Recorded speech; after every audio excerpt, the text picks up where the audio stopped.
I was trying to set things up and I totally forgot to bring myself on. So, Corey, I hope one day, honestly, before I bring folks in that are joining me, uh, I want Nick to be on here one day. I love Nick. I'd love to have a conversation with Nick, like off the EXP channel. I'd love to have Nick here, but Nick's a busy man, especially right now. But trust me, one of these days I might be able to talk him into it. Welcome in, everybody. Hope you've had an awesome week. Thanks for spending your time with me. A little bit of housekeeping before I get started. I got a lot of links and stuff to drop tonight. A lot of good Kickstarters that just started that are fixing to end. A lot of pre-launch pages, stuff like that. So I'll be dropping those in periodically. I got some guests tonight. Lorena, how's it going? Thanks for being here. I got some guests tonight, some friends tonight. I got a couple of topics to talk about, but it's mainly going to be, a hangout, a chat, stuff like that, and talking to y'all in the chat. Um, it's been it's been a hell of a week, y'all. It's been a hell of a week, and I see one of my guests is here. I'm fixing to bring him on. He's looks like he's cleaning his camera. That's hilarious. Uh, but it's been thank you. I've had that thing since I first got Hotmail. I love that symbol too. Um, but except for the FOC show, I did all of the experience shows this week, except for that, like I said, the FOC show. But also, um, SketchUp took a break this week. They'll be back next week, but the Geek Chat will be taking a break. So I'll be working next week too, and it's awesome. I love my job. I love the people that I work with. So I always have a good time, even if it is working, you know, all those I say all those hours, but you know what I mean. I love my job, so I don't mind working all week for it. Um, and since I'm talking about my job, let me go ahead because again, I'm such a shill for my own job. If there's anybody new here or watching on the rewind or anything like that, do me a favor. And I'm going to drop the link to the experience, which is very awesome place for comic book folks. That's who most of the people in my chat are here. And as you can see, the first dude I'm going to bring in is here, and that's mighty producer Kyle. So let's go ahead and bring him.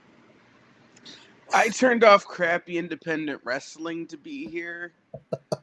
This is my way of paying Jay back for having done all the shifts this week and all the shifts next week. And hey, the next week is when I'm in LA, right? Yeah, yeah. So I got to get with JD so you don't have to work every day for 3 weeks. No, that's awesome. So we're waiting Oh for man. some other folks to hop in. But while we're doing that, why don't you? We got anything coming up on the EXP you want to let people know about, or just tune in?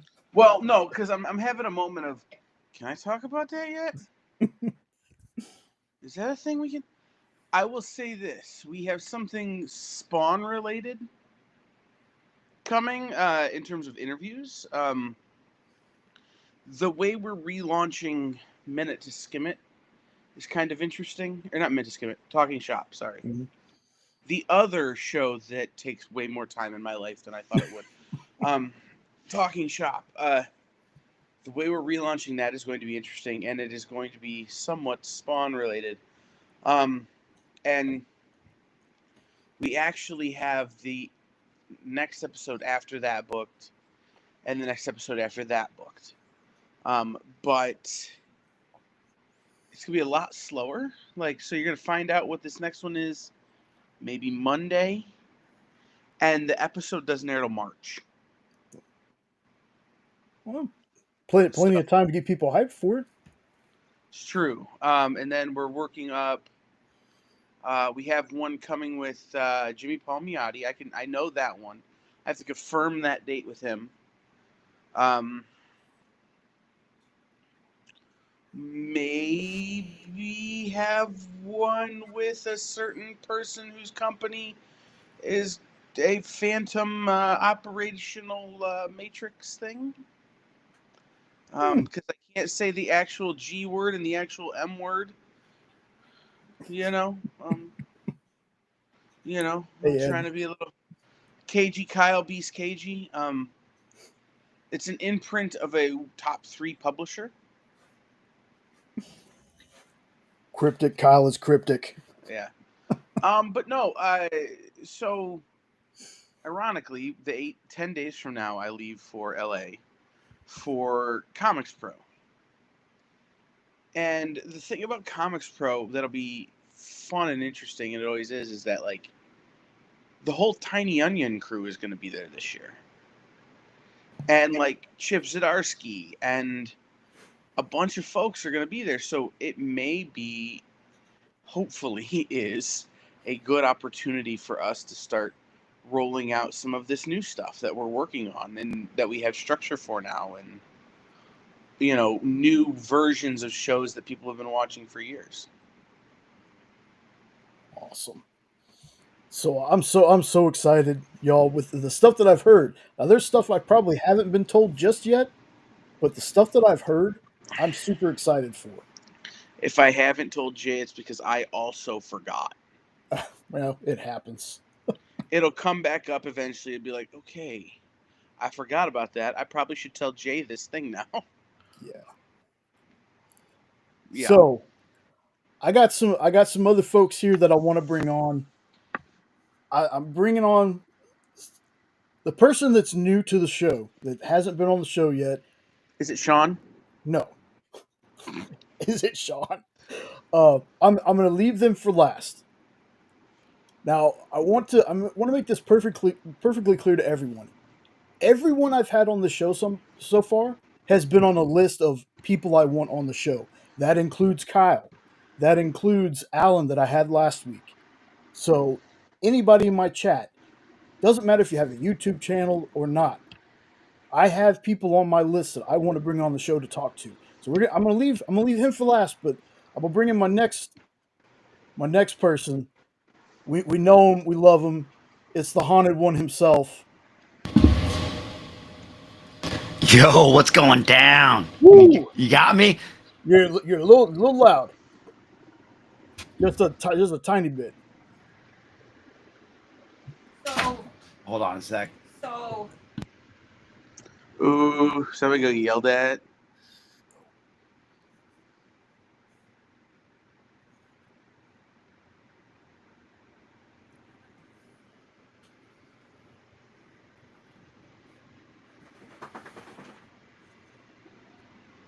You know what? Let me drop Triple B off for just a second.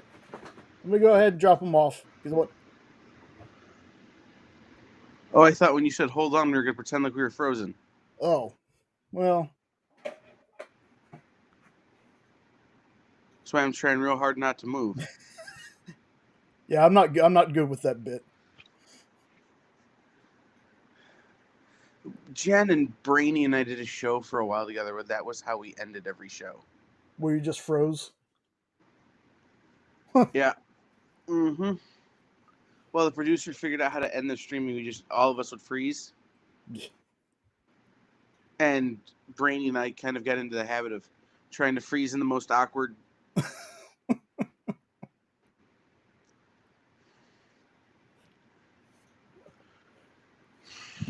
Of course, then I would, at the end of the show, do like the fast talking thing that I do at the end of so many of our shows. And Okay. Jen and Brainy would like hold their breath. Go ahead, drop him off. There we go. Yeah. So I don't want to keep the next guy waiting. So y'all remember I had Robbie on here a couple weeks back, and I told y'all that Robbie was like a big inspiration for this channel. He was one of them. My next guest is the other inspiration for the channel. I'm so excited for him to be here finally. Hopefully him and Kyle don't get too far into it. It's your bro, it's my bro, it's Bearded Comic Bro. What is up, my friend? Oh, Dude, I'm so happy to see you, man. Like, this is Dude. so awesome to me. Like, you have no idea. Dude, I'm excited. This is gonna be fun. Oh, yeah. And what are we supposed to get into it about, Jay? Just like beard care products? Dick Tracy. This is that is for behind a paywall at a convention. Like, we're gonna save that for like when they bring back Detroit Fanfare and we're holding, the Detroit Mercury News from 1927, and it's the first appearance, and we're like, okay, now let's do this, but you got to buy a ticket. Ooh. I was at a shop the other day and they had a first appearance of Dick Tracy in comic books, and I about fainted. Yeah. Go ahead and pop this in here. If y'all aren't subbed to Bearded Comic Book Bro, Bearded Comic Bro, sorry, there's the link right there. I have been a fan and a sub and a follower for quite some time. I think before you hit 800 subs or something like that. I caught one of your name that characters with Mrs. Beard. Yeah. For one, I've always wanted a montage of all the awesome names she comes up with for characters, man. Man, if I had the energy and the strength, I would do that. But she has so many names that she came up with, and that'd be so much research to go do. So let me I'm gonna go ahead and ask you this, because I ask everybody when it's first time on the show. What is like your comic origin, man? What was the comic that you read when you were a kid where you're like, man, I can get into this? Where are they? Right here. It's the Batman Nightfall trilogy series right there. I mean, that was it through and through. Picking up those issues at half-price bookstores here in the Midwest and reading that out of order, but it was getting to see like who Bane was as a character. I was always a Batman fan, but this was like the first event book that I didn't realize was an event book, like in a Batman series, and I loved it. And man, I've been chasing that dream ever since. Very nice. So, you got any predictions, little fan casts or whatever for a DCU Batman? A DCU Batman. Man, I don't know because they're doing Damian, right? So it's got to be somewhat younger, not older. Man, that's tough. I'm not good at fan casting because really, let's be honest, like half the time they've cast people and I'm like, really, you cast Heath Ledger as the Joker? That's horrible. And I'm like, oh my God, that was brilliant, right? Like, Yep. even Ben Affleck is Batman. I was like, I don't know how I feel about it. So I've learned really early on to just be like, man, I don't know what I'm talking about when it comes to casting half the time, because I've been shown up mostly every single time. Heath Ledger's my story I tell the people, where I'm like, I loved Heath Ledger as an actor. Yeah. Loved everything he was in. But I was like, man, I just can't see him being Joker. And after that moment, I was like, you know what? Whoever gets cast for anything, I got to give him a shot. I can't be, nope, that guy's not going to work, because Heath was a person who I didn't think I was ever going to get over Jack Nicholson Joker, to be honest with you. Right. And then he came in there and did something, and it feels like now you got three Jokers people usually emulate. It's the Mark Hamill, Yep. Batman animated series Joker. You got kind of a mix between Nicholson and Romero sometimes for me, and then you have the Heath Ledger one. So I can see that. Kyle, do you have any kind of a thought on a DCU Batman? Hold on, I'm looking. I saw a guy. Here, while you're looking, I'll say this, because things about this universe has been weird. Questions have been weird about this already, because people are like, okay, well, you're going to have a young Superman, but if your Batman has a kid, he's got to be old. And I'm like, yo, Damian is 14 usually in the series. Yeah. So you're telling me that Batman couldn't have a kid at 20, 21 and still be a 30, 35-year-old Batman or something like that? Like, Okay, Here's the guy. His name is Yura Borisov. He just was nominated for a Golden Globe for his role in Anora. He's a little Russian looking for Batman, but if you're doing Damian Wayne Batman, young Batman, it could easily fit. Because he's got kind of that face shape with the sort of sunken in cheekbone, or the protruding cheekbones with the sunken in face. Where he would look pretty good under the cowl. Listen. I just said earlier I would never knock a prediction but that's one I've never heard. I need to see that movie still, and I just, as long as the accent's not there, I mean, why not? Well, and this is one of these opportunities, I think, where you get a good actor to play Batman and another entire actor to play Bruce Wayne. Right? Like, you could almost bring in like a Glenn Powell or somebody, who's a little more leading man looking, right, to do the talking. And then you cast somebody who looks really good as that version of Batman as Batman. So are you saying cast two separate people and have one under the cowl and then one not? Mm-hmm.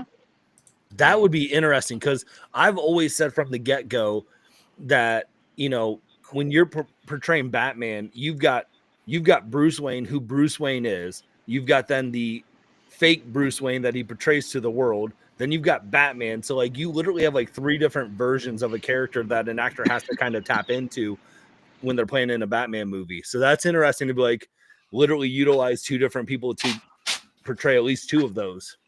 Well, I mean, you're gonna hire a stunt actor anyway. Yeah. To do the Batman stuff, like. So I'm picking a named actor who just was nominated for an award, and I saw him, like, he would look pretty good as Damian, or even he would look pretty good as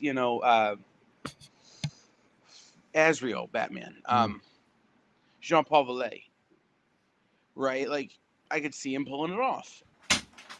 But then who would play actual Bruce Wayne is the question. But you could cast anybody to be under the cowl, and they literally do. So, are we talking about who's going to play Bruce Wayne, or are we talking about who's going to play the Batman? That's interesting. Triple B, you got any thoughts on the DCU Batman? You got like a fan cast, I guess. I mean, is my mic okay? Am I too loud? No, you're good now. It's you're better good. now. Okay. Yeah. I went down, turned down the thing, but to be honest with you, I'm just kind of like bummed out that we're have to wait like 5 years for the Batman #2. It's just like taking forever.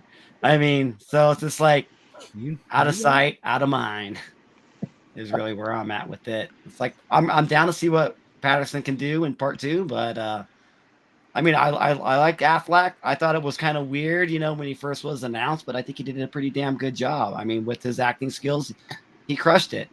I am a Snyder fanboy, though. I love Sucker Punch. It was like one of my favorite movies, and realized Zack Snyder did it. Like, oh my God. And then he took over, the MC, or not the MCU, but the DCU. And it was good while it lasted. I really dug the Justice League, the extended cut, that one that was like 4 hours or 5 hours that came on HBO Max. I think that was like probably my top 2 best superhero film of all time. I think it just absolutely crushed it. I loved it. But whatever they want to go with it, I'll just let them, put the fate in their hands of, the producers, and hopefully we can get something good. But it just sucks that we have to wait so long for. I've been watching The Penguin, so that's been awesome. I'm not quite through it all the way yet, but I'm almost done with The Penguin, and it's been pretty amazing. So no spoilers, chat. I got to start it. You haven't even started, Jay? No, Jay. Jenna has not been in a watch something Soprano-like right now. And she wants to watch it. She just doesn't want to watch it right now. So yeah, I'm making sure I'm not, looking for spoilers. But I want to say real quick, Scott Wilkie in the chat, part of Bad Bug Media. What up, Scott? I got his pre-launch page there in the chat. Make sure you check that out. I wanted to call it the Swilky Way Galaxy. I think I'm still going to call it in my own head the Swilky Way Galaxy. But this is the part of the Periwinkle saga. And if you haven't read Periwinkle, y'all, I believe I had Bad Bug Media's site in the description of this video. If you can grab a copy of it, man, I'm telling you, Scott does some amazing work, and it's not just holiday one shots that he does. Uh, he's got Undercity Tales, and I want to say Dead End Moon was yours, Scott. Please correct me. There you go. There you go. Periwinkle. Hell yeah. And Scott, I'm hoping, I told Mike and in the chat there, anytime you guys got some time on Saturday, you want to pop in, I'd love to have y'all on. So I know y'all are really busy. Bad Bug is doing some great things this year. Really excited for y'all. So I wanted to talk about this real quick because somebody on this panel told me once, you haven't read this yet? And I finally read it. Let me see if I can get this thing. Which one of us said that? Because I feel like I definitely could have said that. It was you. Let me see if I get this thing up. There we go. That's what I meant to do. I finally read it. Man, was this good? Yup. It was good. I need to read it again because the end kind of confused me. And for folks that didn't read it, I might be the last person on earth that hadn't read it. I don't want to spoil it, but the ending was kind of like, I don't know. I didn't know what was real and what wasn't. Well, I think that was intentional. I think Tom King and Billy S. How do you ever pronounce her name? Billes Evely, the artist. I think I've. Does someone know? What? Bilquist. I've heard on interviews that they kind of wrote it that way and left the drawing that way to kind of leave the ending kind of up there for interpretation. Well, I can tell you this. That movie can be a panel for panel of this book, and that movie's gonna crush. Mm-hmm. This was so good. Like, my plan has been so far, and I'm doing it very, very slowly, is everything that James Gunn is like, hey, we're drawing inspiration from this book for the DCU. I've been trying to get, like, as a Superman fan, until it was announced, I had only watched the DC animated All-Star Superman. So one of the first books I bought was All-Star Superman. Now, here's what I'll say. I like it. It's not my favorite Superman story, but reading it and hearing people's thoughts on that, where they're like, oh, so they're just going to kill Superman? I'm like, no, they're going to pull the elements out of it. Like, the most famous page I feel from this book for me that I instantly recognized was the teenage girl on the rooftop. And she's thinking about jumping, and Superman's behind her, and he's like, I'm going to stay here with you all night if I have to, basically. And to me, like, those are the elements of Superman that he's pulling. It's that love, it's that kindness, it's that hope. So I really dug the book, but like I said, not my personal favorite. This one, though, as far as Supergirl stories go, this has been my favorite so far. So thank you for telling me, Bearded, I needed to get on it. I needed a little kick in the butt. What's funny, though, is, like, I laugh, though, because, like, you say it's your favorite Supergirl story. I don't know if I can tell you any other Supergirl stories I've read besides this one. Well, Supergirl has always been a strange character to me. In some stories, it's Kal-El's cousin. Yeah. In other stories, I want to say Death of Superman, or one of the things following Death of Superman, she's like a shape-shifting alien or something. Look, anything that happened following the death of Superman doesn't count. Okay. That's Fair like enough. That's like saying that anything that you say after a good time with your significant other should count as canon, okay? we're not doing that. It's the death of Superman is a bubble in comics that we take out of canon and just let live. Otherwise, we get more movies starring Shaquille O'Neal. Listen, I'd watch that movie again. I'd watch Steel in a heartbeat. If you made us watch Steel right now, actually, you don't even have to. I have it all. I have it. I own it. I'd watch it. No, my problem is Steel 2, like, where they have no more story and it's just Shaq being like, I'm Superman. Go shop with the captain or the general and buy Krispy Kreme donuts. I mean, Shaq's entertaining. I'd watch it. I'm not going to lie. Shaq is entertaining. Unless Charles Barkley's the bad guy, I'm out. Ooh, no, but now you're selling it, and then Right. have Kenny Anderson as a news reporter. Like this could work. Man. Oh man, I think we're onto something, Kyle. I think we're creating gold. Coming soon. I'll make from a phone DCU call. Comics. Just saying, the action figure was pretty cool too. So that's true. I did love that action figure. It's one of the few I had. I was not an action figure kid. And because action figure money was money I could spend to buy more comic books. Like, that's the way it was. We'll see. But I had a Steel action figure. I loved that thing. Mm-hmm. So it was like good. a 12-inch. Yeah, it was a little taller than your standard ones. And the one I had, he was in the gray suit, and you could take off the half helmet, and there was bald Shaq in it underneath it. And it was so good. You had the nicer one. I didn't have that one. I had the one that was just all steel, like chrome. Like I'm sure it was lead paint. See, I saved my money for action figures because I bought all my comics at Half Price Bookstore for $1. So and read them out of order. Nice. So Triple B, I've never really asked you this straight on. Are you more of a Marvel fan than a DC fan, or are you just like an overall comic fan? Like, it would have been definitely Marvel. I was big Marvel fan. I mean, I like DC, but compared to my books in my library, it's majority Marvel. X-Men is pretty much what I love. Was the Uncanny X-Men run, especially those early years. Well, when you could afford them, like 150 to 250, era, great. But I do, definitely bought the Death of Superman. When it came out, I got a bunch of copies of it too, like the black bag one. Like I can't quite remember the white bag one. Got a few of those ones, and of course I ripped them open. But I got a couple of them still sealed in the bag from the newsstand or wherever I bought them from.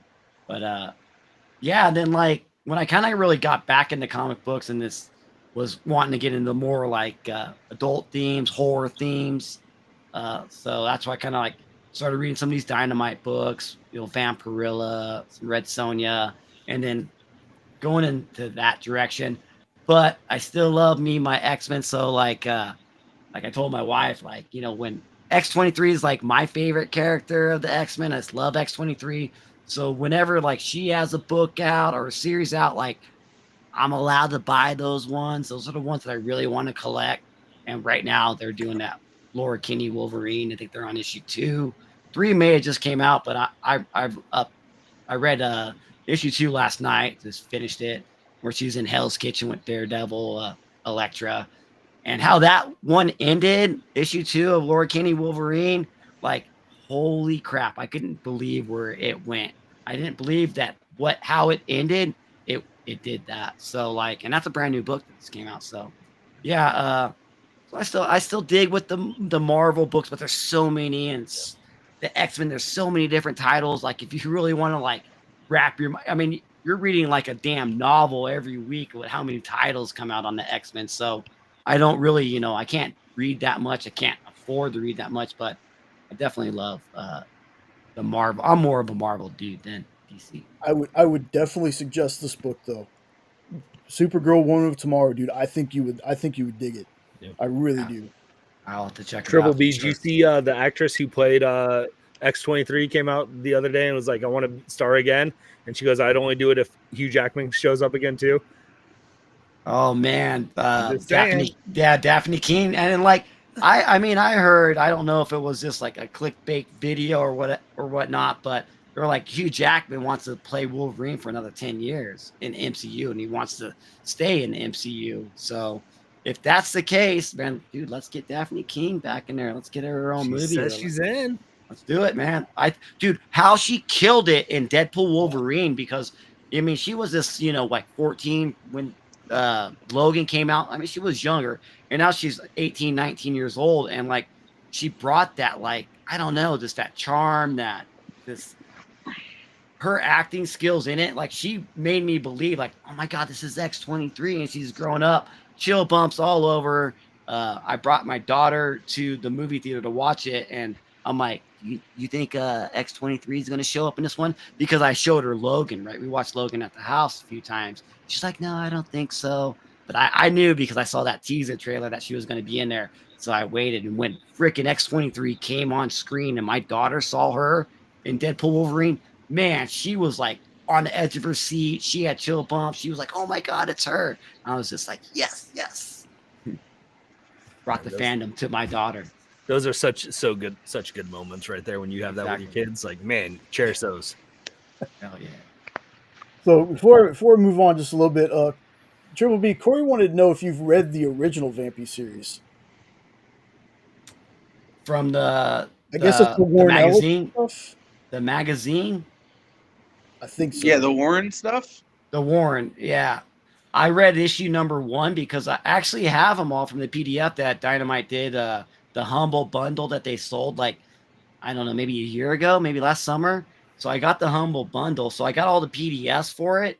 And I definitely was like wanting to go to read through them all. But I read issue number 1, but that was it. Totally, a lot different, than what she is now in those Warren ones. But I only read the first issue, so I don't know exactly where they all go. But yeah, Corey, that's what. But yeah, I definitely read all the Christopher Priest runs, and I like the Tom Segosky runs. He does the Vampirilla Strikes. I haven't read them all, but like more of Tom Segosky and Jeanine Ashenson's new stuff. Read them all, but I really dig what I like how Tom Segosky writes Vampirilla a little bit better than Christopher Priest. Because Christopher Priest is convoluted. He wants to make the whole story this convoluted, and you have to read the whole thing. You're like, oh, okay, I understand what he's doing. But with Tom Segosky, he's kind of like keeps it real and kind of more of a straightforward story. And he's been writing Vampirilla way longer than Priest has. I am definitely digging the new Vampirilla run, though, even that, what Priest has run. Can't wait for number 1, which is going to be like, 676 Legacy. So they're working their way up to 700. And then we get Ergen Gunions back as the interior artist. So can't wait for that, because I love that dude. I know it's a lot of digital art, but I still like his interior art. Ergen Gunions, that is. Awesome. So, we got some movies coming out in July, right? So I wanted to ask people's opinions. I probably don't have my slides set up correctly. No, I don't. Hold on. Where's the thing? There we go. So I wanted to go around. Let's start with Kyle first. Are there any of these that you're more excited for? Are you excited for all 3? Is there one that you're just like, or 2 that you're just like, and there's one you're really excited to watch? Can there be one that I don't care about, one that I'm excited for, and one that I will spend many, many hours ruthlessly? Ooh, are we doing an F, Mary Kill on the internet? That's nice. That's a good one. Yes. Yeah, we'll basically do it that way. Which one are you marrying, Kyle? Well, it depends on your relationship with the word marriage. Basically, here's the deal. I couldn't be bothered to give a crap about Jurassic World. Do not care. Does not register with my interests at all. I'm very excited for Superman. I think it's important that we see what James Gunn is doing and why, and start to develop some of that, because until that happens, all anyone on the internet is going to do is go, Zack Snyder. And I'm sick and tired of those people, like I'm sick and tired of people in our current political climate. So the sooner James Gunn crap starts rolling out, the better it is, so we can shut all those people up. I saw the Fantastic Four teaser trailer. Galactus shouldn't be in the movie. I'm going to spend an unreasonable amount of time roasting that movie on the internet for mistakes it made without trying to make them. Yeah, we actually had a discussion about that. That Triple B was part of Wednesday on the Experience. With we had David Dow and Nope was there too. Really good conversation. So yeah, Kyle, that's pretty fair. I'll say this before we go on to Bearded. Um, I saw the first Jurassic Park in theaters when I was a kid. I can't tell you the last one I actually watched. So if there's some people out there that are super excited for this, man, be excited for it. That's awesome. But me personally, like I Right. don't have to see it. Superman, like I think we all know. I don't know how many more times I could say I've been a Superman dude since I was like 3 or 4 years old. So I am, even with my love of Man of Steel, I am super excited. So here goes Jay again saying this for the thousandth time. Do it. David Corn Sweat. I haven't seen anything he's been in. Okay, but Henry Cavill wasn't the first Superman, and David Corn Sweat won't be the last. I'm hoping this is going to be somebody's first Superman. In 30 years from now, when this thing gets rebooted again, we'll have the conversation, and somebody's going to say the new guy's all right, but he's no Corn Sweat. That's how I feel. Fantastic Four. I have read some of Fantastic Four, but I remember them from the cartoons I watched as a kid.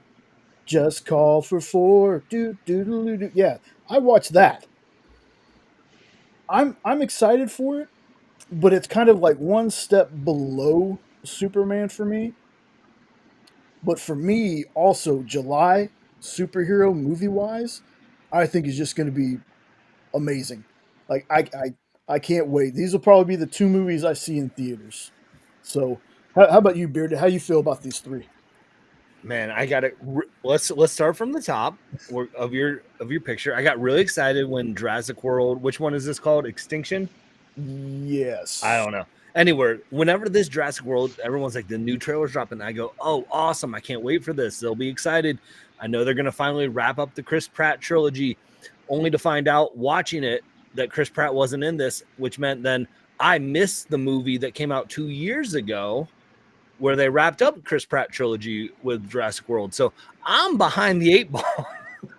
I completely missed one of the Jurassic World movies, not realizing it had already come out. So I did watch the trailer, and I'm like, I'll watch it. And now I kind of am in like I want to watch all the Jurassic Parks and get caught up and stuff like that. But it's on the bottom of my list out of these three for sure. But I'm still gonna watch it because, man, it's dinosaurs.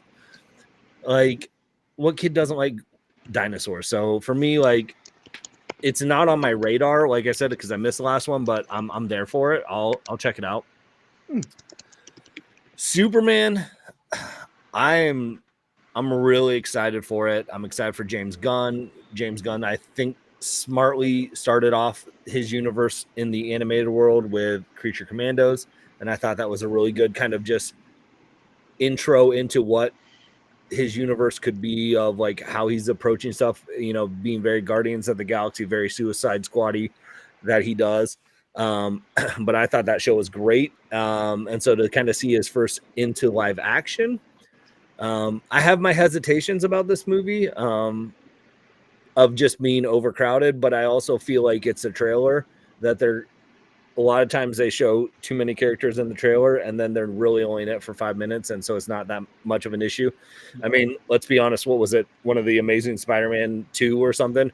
They showed Rhino in the trailer and Rhino was in it for like the last 30 seconds of the movie. So I'm wondering if it's going to be a little bit of that, when you talk about David Corn Sweat of like being someone's Superman, if I'm being honest, we really haven't had a bad live action Superman. Like Christopher Reeves, what I'd even say, listen, Brandon Roth wasn't a bad Superman. The movie wasn't great, but I don't think he was bad as a Superman. So I don't think we've had a bad Superman, and obviously Man of Steel I thought was great. So I think movie wise, there's issues. So like to say like he's no Christopher Reeves, you know, he's no Henry Cavill. Listen, I don't think we've had a bad live action Superman. Now we've had some bad stories or not great stories, but I think Superman in and of itself, the casting has been caught. So I'm looking forward to it, see what happens. Fantastic Four is one that is interesting to me because I know nothing about the Fantastic Four except for the movies that have come out. So the two ones from Fox and then the other one, the one with Jessica Alba and both of those, and then the one they redid with Michael B. Jordan, and even the knockoff, not the knockoff, but the what was Roger Corman. the Roger Corman one? Yes, the best one. And then I mean, my experience with Incredible. I mean, still, The Incredibles are the best Fantastic Four movies that are out there.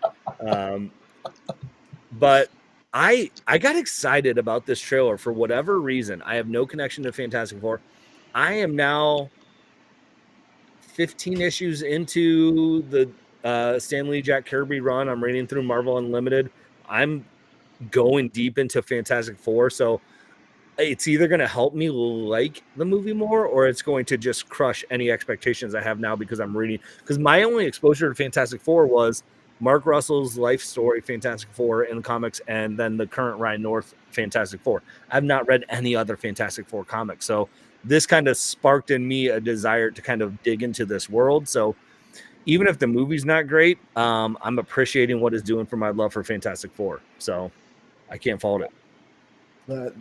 Yeah, 100%. Like I've read one of the Hickman runs, and I have like a season 1 Fantastic Four. But other than that, I haven't read a ton of Fantastic Four myself. And going back to live action Superman, I've always said that George Reeves and Christopher Reeve, they get their own spot. But out of the 2000s, I've loved them all. But so far, Tyler Hoechlin, if I had to put somebody in like the top spot, Tyler Hoechlin from Superman and Lois, for me, has been one of the best on-screen Superman Clark Kents I've ever seen. Like, I loved that show, and I thought Tyler did such an amazing job. So, again, though, I'm a Superman mark. There's not any of them that I really dislike. And Brandon Routh getting to come back in the Arrowverse as the Kingdom Come Superman was peak. I love that wholeheartedly. So, Triple B, how about you on these 3 movies? How do you feel? Well, I'm definitely marrying Superman right there. Yeah, I you cannot wait for this thing, dude. And like David Cornsweet, dude, he killed it in Pearl. I don't know if you guys ever watched Pearl, that horror movie, and like how Pearl just takes him down, dude. He's that film projectionist. I don't know. And like his look in Pearl, I'm like, okay, because like I knew that he was gonna play the new Superman. Then I watched Pearl. I'm like, okay, let's see if this dude is Superman, right? Does he have to look for it? I watched it. I'm like, oh, this dude definitely has the look for Superman. I'm down with it. And then seeing a trailer, I thought the trailer was pretty good, man. Got me excited. Got some chill bumps in it. With that dog, being in it, Crypto or whatever. Crypto. Yeah. So I mean, I think they're really gonna tug on like the people who love like the dog lovers. They want those dog lovers to know, hey, there's like a super dog here. That's just gonna bring in merchandise. It's gonna bring in money because of that. So they're doing all the right tricks. Hey, let's get this audience who likes dogs. Let's get these audience that like Superman and like so it's just more people, more ticket sales, right? So, but I think it's going to be good. I'm not a big James Gunn fan, like, to be honest with you. I do like the Guardians movies, but like I don't know. I just think he kind of got too big, but he's the runner. He's the head honcho over there. And I'm not going to talk any negative bleep on him. Like, let's see what he can do, okay? Again, like going back, I'm a Snyder fanboy. I do like the Snyderverse, but I am definitely for a new change in production there with the DCU. And James Gunn, he can definitely knock it out of the park. And I'm definitely fucking Sue Storm. I mean, I'm the Fantastic Four. I'm definitely bleeping that one. Like, no, it's Mary, right? Oh no, Mary. I'm married. No, you married Superman. I'm way off. No, yeah, was it? Yeah. I'm definitely going to be doing the Fantastic Four right there. I thought it was good. I think they can definitely bring the MCU back on track. To me, I think they fell a little bit off track, but with this, let's get the ship righted. Hopefully, they do something good.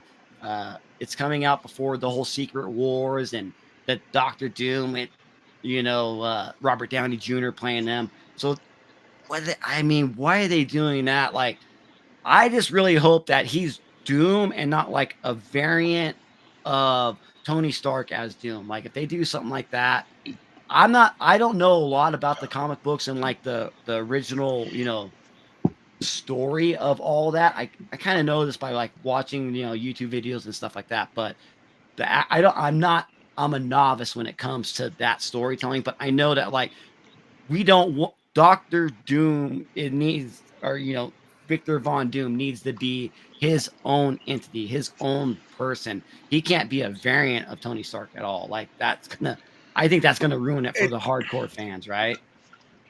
I think the hardcore fans will remember the issues where Tony Stark was Doctor Doom. Okay, I think anybody other than the hardcore fans will be super confused. So I think you're saying the thing, and then at the very end it was backwards, right? I think the only people who will be happy with Tony Stark being Doctor Doom are the people who read that one awful series they did about 8 years ago. You know what I mean? Like, this is one of the times where I'm like, please change the comics for the movie. Doesn't have to be the comics. Like, yeah, make a small change just for the sake of clarity. So, yeah, okay, I get that. And then definitely gonna just kill Jurassic World, whatever it's gonna be called, Dominion, Beginning. I don't know. I mean, I watched the trailer. I was kind of excited to see Scarlett Johansson in it. I'm like, oh wow, there's our Black Widow right there. I love Scarlett Johansson before even she was Black Widow, but it was cool to see her in it. And she's doing her same old, Scarlett Johansson, talk, her tropes, how she acts. I just think it's going to be this rinse and wash, repeat freaking movie. Oh, we're going to go back to the original island. And now, we got to get this species because we want to take it somewhere else. And it's like, this island's too dangerous. It's just like, been there, done that. We've seen it. Hopefully the CGI is good. Hopefully it's a fun movie. But like going back to like I think what Bearded say was like the original movie was like, I mean, that was amazing. That was Jurassic Park, right? That was so good. And they just kept on, doing the 3 sequels, and then they waited a bunch of years, and then they tried to come back with the Chris Pratt one. And like you said, like there was 3 Chris Pratt movies. Was there a trilogy? I don't remember. Was there that many of them? There was, because apparently they had him and Alan Grant, and I watched. I'm like, I want to watch this movie. I'm sure it's not good, but I don't care. Like, it's a popcorn movie in my mind, and that's what I'm here for. Like, I know what I'm getting. The Jurassic Park movies very much feel like Fast and Furious for me now. Okay, there you go. Yeah, like that makes sense. Like you bring out a big star, you get big action. Instead of cars, you got dinosaurs, and I'm like, you know what? Once I embrace what it is, I think I'm okay with it. But yeah, just sit back and try to have fun with it. Yeah, like just have fun. It's movie. dinosaurs. Yeah. Like, come on. Yeah, we don't need all this. But I think that's what they kind of went bad with it, because they tried to make it more like, I don't know, political, and make it like, I don't know, like more of a story that's like, let's just have dinosaurs trying to kill people, right? And like people trying to get away from dinosaurs. That's all you need to be. You don't need to make, let's move them to New York City, and then like, like, we're trying to sell dinosaurs on the black market is what they did. Like, we don't need that. Let's just have a good fun movie where people are trying to But if they had the dinosaurs break out in New York City, and you just have a T-Rex going through like the Statue of Liberty, like Stay Puft Marshmallow Man, like Ghostbusters, like, come on, like that'd be some fun stuff. Didn't I see that movie? But they didn't do that, right? No, Didn't I see that movie, and wasn't it called A Night at the Museum? Did they do that? I haven't seen those movies. Did they do that? At one point, the T-Rex fossils go for a run through Central Park or something. I mean, let's be honest. Every movie has done something that another movie has done. So I definitely agree with Corey that the dinosaurs are more believable than the Fast and Furious movies. You know, one of the scrapped ideas for a sequel was going to be dinosaur human hybrids at one point. I don't like that. That's not fun to me. That doesn't sound. No. That sounds like That sounds like Kevin Smith and his Tusk movie. Like that's not me. No, I don't like that. No. I had two more movies on the list, but I didn't grab pictures for. This might be more of a triple B thing. Oh yeah, let's bring it on. So I saw trailers for The Monkey and for Final Destination Bloodlines. Triple B, take it away, because I know nothing about these movies. Well, The Monkey is a Stephen King written short story that they adapted to a movie. So I think he might be producing it or something. But it looks pretty fun. It's like these kids have. I mean, Stephen King always goes back to like a group of kids, you know, and that younger 12, 13-year-olds, and they had a toy monkey, but every time like this toy monkey was around, somebody around them died. And then now fast forward, they're grown up, just like it. You got when they were younger, and then when they grow up and when they're adults. So Stephen King's same tropes. The monkey reappears because like mom dies or whatever, and they go back to the house, and then they find this toy monkey that they had when there was a kid, and then all of a sudden people around them start dying. So that's the story. Looks good. It looks fun. It looks like it could be a good fun type of horror movie, you know, like a tongue-in-cheek, not like too serious, just, you know, a fun, like, you know, oh, like almost like a slasher, but like this monkey that's like killing people in Final Destination type of ways. And so now we jump into Final Destination Bloodline. That trailer absolutely blew my freaking mind, dude. That was how you do a trailer. One scene, yeah, it does show us a kill in a movie, so I don't know how many kills we're gonna get in Final Destination, because that's what it's for. It's all about like the unique kills that somebody how they can die, and they pretty much showed us a kill in the movie, and I think it was perfect. Him, the tattoo artist, you know, the client leaves, he's got a nose ring, and the fan's coming spinning around. A chain falls off the fan, connects to his ring, his nose ring, and you think he's going to get pulled up. But then while all that's happening, like a fire starts on the ground, and then it's how like he's getting pulled up. You just think he's going to get his nose ripped out, but no, he like gets pushed up, but then he falls on the fire, and then he sets on fire. This is the chain reaction, how they did it. It was a perfect teaser trailer, and I don't think we need anything more. That's all we need. Don't show us too much because they're, oh no, here, let's have another trailer. Let's have another trailer. And next thing you know, you see the whole movie, and this ruins it for you. But I think it's great. I think both of those movies are going to be fun, but I am really stoked for Final Destination Bloodline. Yeah. And Corey, I'm interested in seeing Hard Eyes too. It's like a Valentine's Day slasher. But going to Final Destination real quick. I really, really enjoy the first one. The second one, as far as sequels go, I think the second one is the best sequel they've had. But that's when they started getting like really, really gory, and then the other movies started doing that CGI. Let's see how gory and ridiculous we can get. Yeah. I'm kind of hoping that maybe this one brings back the kind of the vibes from the first one, where there was like a gory death, but it was more like the suspense of it. The is this going to happen? You know, is this the thing that's going to get them? That's what Can really you made me outrun like, death?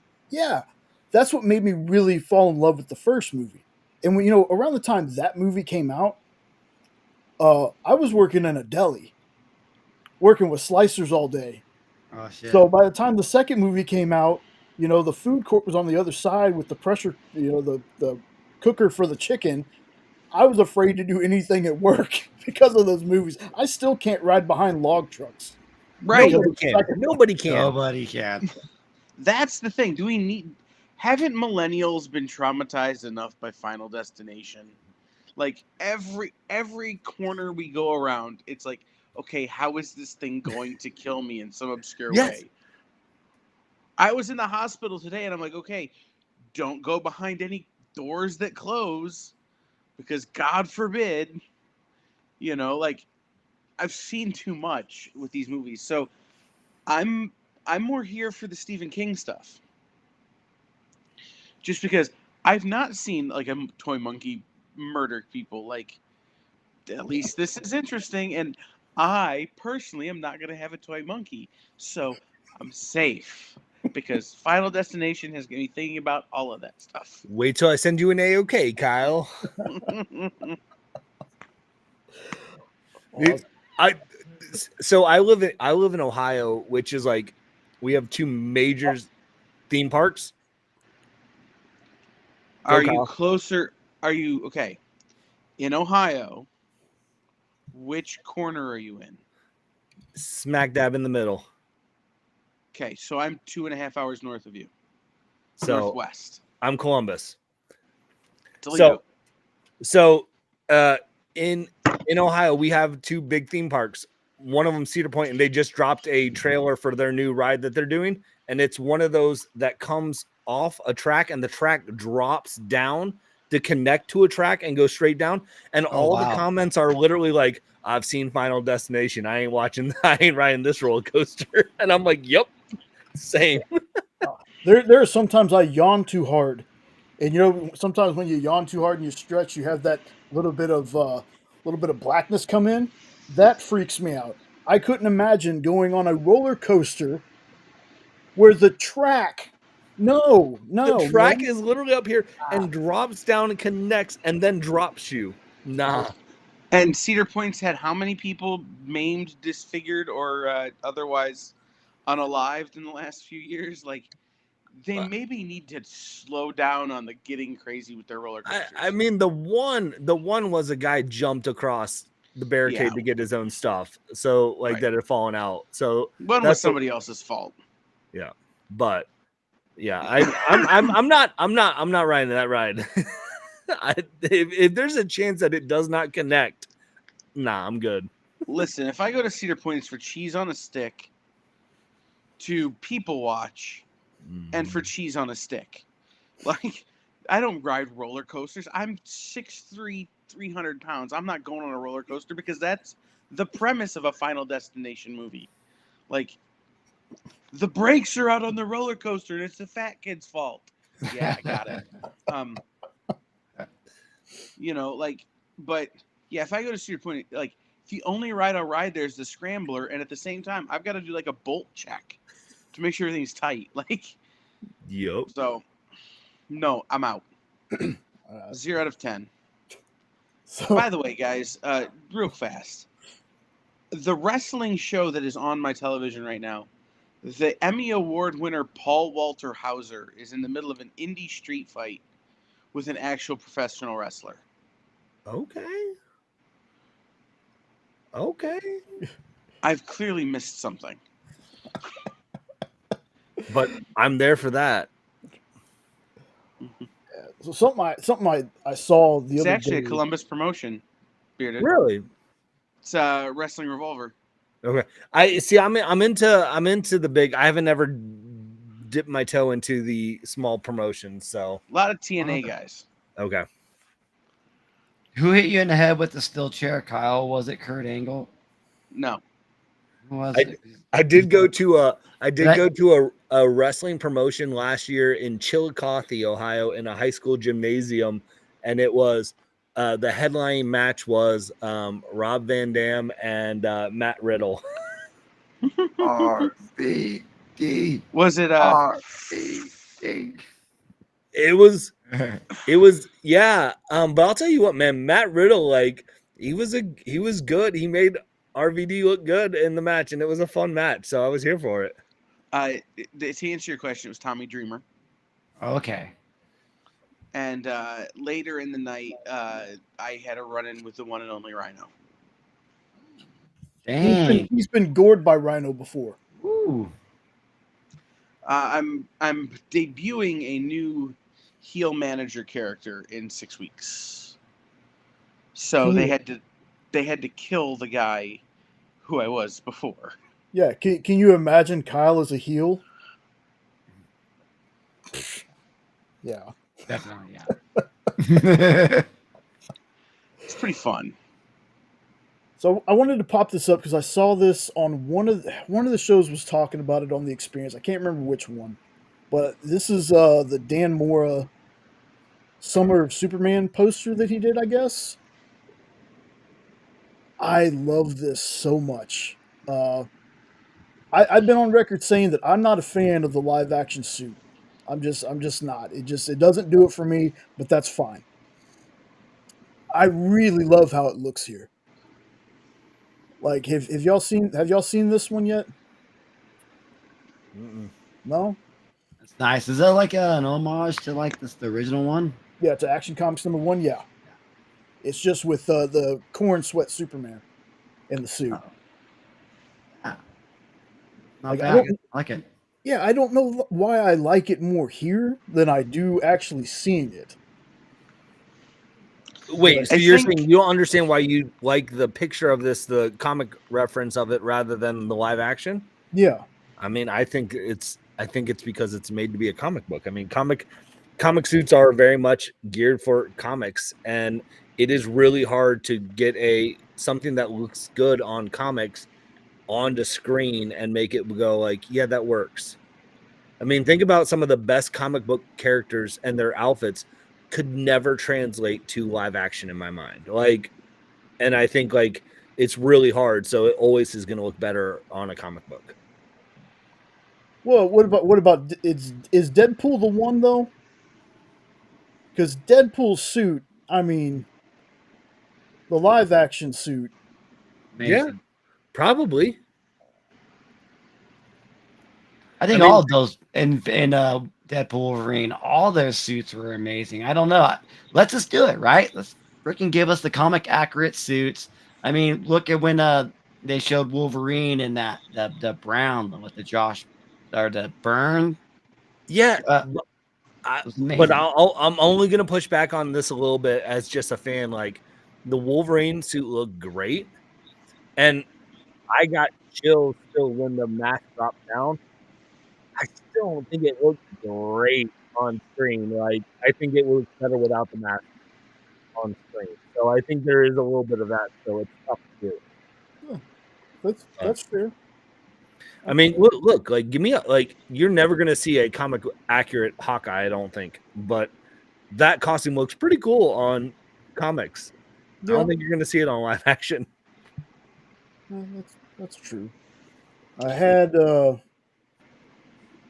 couple more DC things, couple more other things. Yeah, I think you gotta see the suit in action for more than a Yep. few minutes. yeah. for more No, than a no, few no. I seconds, right? get that.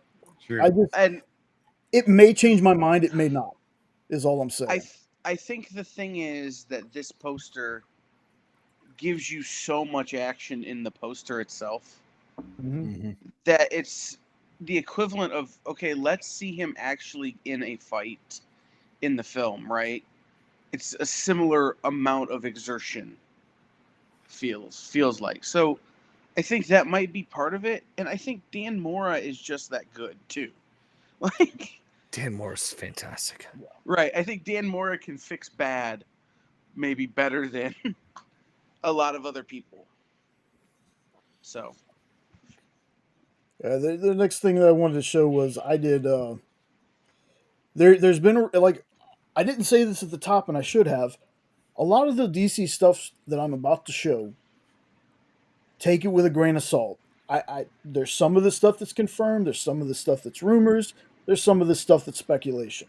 This is all for fun and to look at and to kind of get a conversation going about it.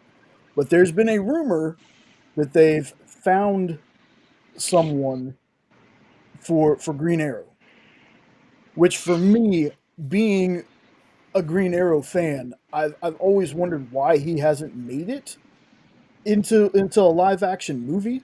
I mean, of course, we had the Arrow show, we had Justin Hartley's Smallville Arrow or Green Arrow that I really enjoyed. But You also had Justin Hartley as Aquaman. That's true. On one of the seasons of Smallville, they actually had the pilot. Yep.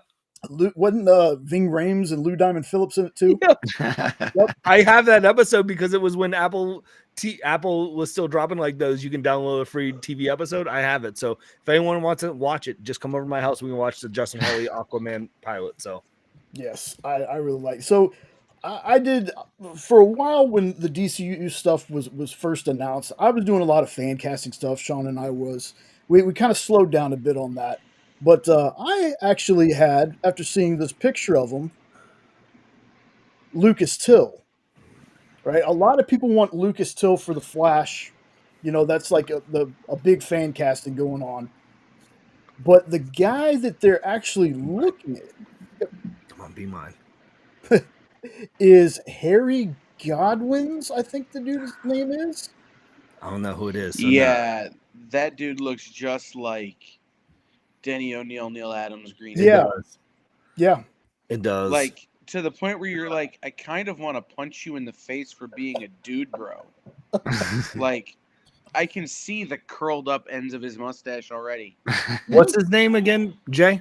Harry Goodwin's. What's he been in, Jay?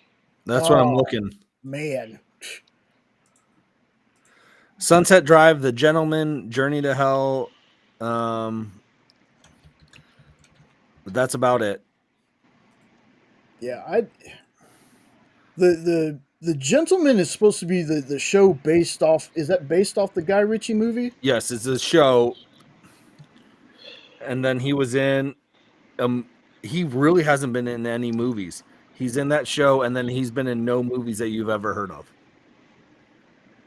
And that's like 3 movies. Yeah. His IMDb has 8 credits to his name. So for me, I think this dude, if the rumor is true, I think this dude would be perfect, because that's kind of what I want to see in this universe. You know, there's a lot of people that I fan cast. I get feedback in the comments like, why are you this isn't the CW? Why are you listing all these Z and C list actors? And my thought to that is, you know that A-list actors don't just show up and they're A-list actors, right? You have to give people a shot. You have to see what they can do before they can become an A-list actor. So I would really like to see a mix, and I think Gunn is doing that so far. A good mix of people that you know and people that you have no idea. Well, an So- A-list actor would have a razor that doesn't break in the middle of shaving, because if you look at this dude's freaking goatee, half of it's shaved, another half is not. So what's going on with this plan? That was a joke. Well, probably just like I said, this is just a picture that I saw. I didn't even notice that till you pointed it out. Really? Because it's been giving me anxiety for 2 I'm minutes. like looking at this, Um, like, there's something not right here. Yeah, it's just something fun I wanted to pop half up. of his face is AI. Is he a real human, Jay? Is 8 this credits? an AI human? Some of the things I hope disappear going into 2026, let them cook an AI. Like, everything is AI. Even when it's real and you know it's real, people are like, that's AI. Well, let me Man. cook here for a second, Jay. The fact that there's no background, the fact that the hair feather is just so perfect, the fact that this is clearly photoshopped light blonde, the fact that his eyes are not going the same direction, half of his face is not shaved. Either somebody's really bad at Photoshop or this is AI. Hey, Jay, I don't want to let you tell you what to do, but man, you should let Kyle cook, because I'll cook. Oh my goodness, man. let him cook, bro. Let him Dude, cook. my dad's been watching this golf tournament all weekend. And The there's these waste people- management. You know those big hats that they have? You know, they're like super huge. Mhm. There's a bunch of people running around with "Let 'em cook" on these big hats at this golf tournament. It's like a meme, and I don't get it. I saw Shooter McGavin was there trying to steal the jacket, and I thought it was a joke, but apparently he was actually there. So Yeah, no, they're doing all kinds of hybrid marketing for Happy Gilmore 2 at these golf events. I'm here for it. So Dude, I'm cautiously optimistic that they're going to keep the same. Well, it's how many years later, man? I can't even remember. It was how like long. 1995 was Happy Gilmore or something like that. Right, I Corey. was 13 the first time I saw the movie. God, I forgot Jay's an old person. I ate pieces of You're shit for so old, breakfast. Jay. You're so old. So old. But wait, Happy Gilmore can was I, 1996.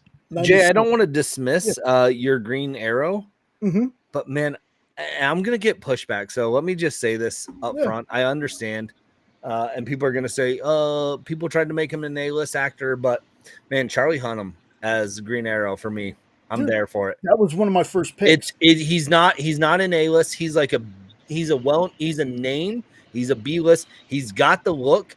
And if he's not having to be the main lead to introduce him and let him get his groundwork in, I think he plays off really well as a character actor. I think Charlie Hunnam as Green Arrow would be fantastic. So No, I'm with you. I'm with you on that. That was one of my first ones. And Black Canary that I had chosen was oh my goodness, she was on that Viking show. I haven't watched it Oh yet. my goodness. I oh, that makes me mad. I had her name. She played like TV show or movie? the TV show, the one with oh my goodness, Ludwig. What's his name? The one where all the people playing Vikings were actual Catherine Vikings. Winnick? Yes. Yes, that's who I wanted for I haven't seen it. I just am really good with Google. So Yeah. I thought the two of them being Green Arrow and Black Canary would have been yes. I think they would have been perfect. okay. But again, we'll see who they go with. Go with our pick of Charlie from Sons of Anarchy or Jay's pick of AI Halfbeard. That's a I good vote pirate for- name, Halfbeard. Ooh, Halfbeard. Right. Yar. I kind of vote for AI Halfbeard, I'll be honest. Oh, but like I said, I'm really excited for especially with Gunn's love of these obscure characters. Green Arrow's not exactly obscure, but it just feels like for his universe, I think Green Arrow would be like an excellent addition. Because So he's that smart aleck. If he's written the way he was created, like I feel like he has that tone that could be very much. I mean, like what Chris Condon's writing right now in the ongoing series of Green Arrow, like that's the character I imagine that James Gunn should pull from that Green Arrow. So here's something else that I've been excited for. It's coming out in March.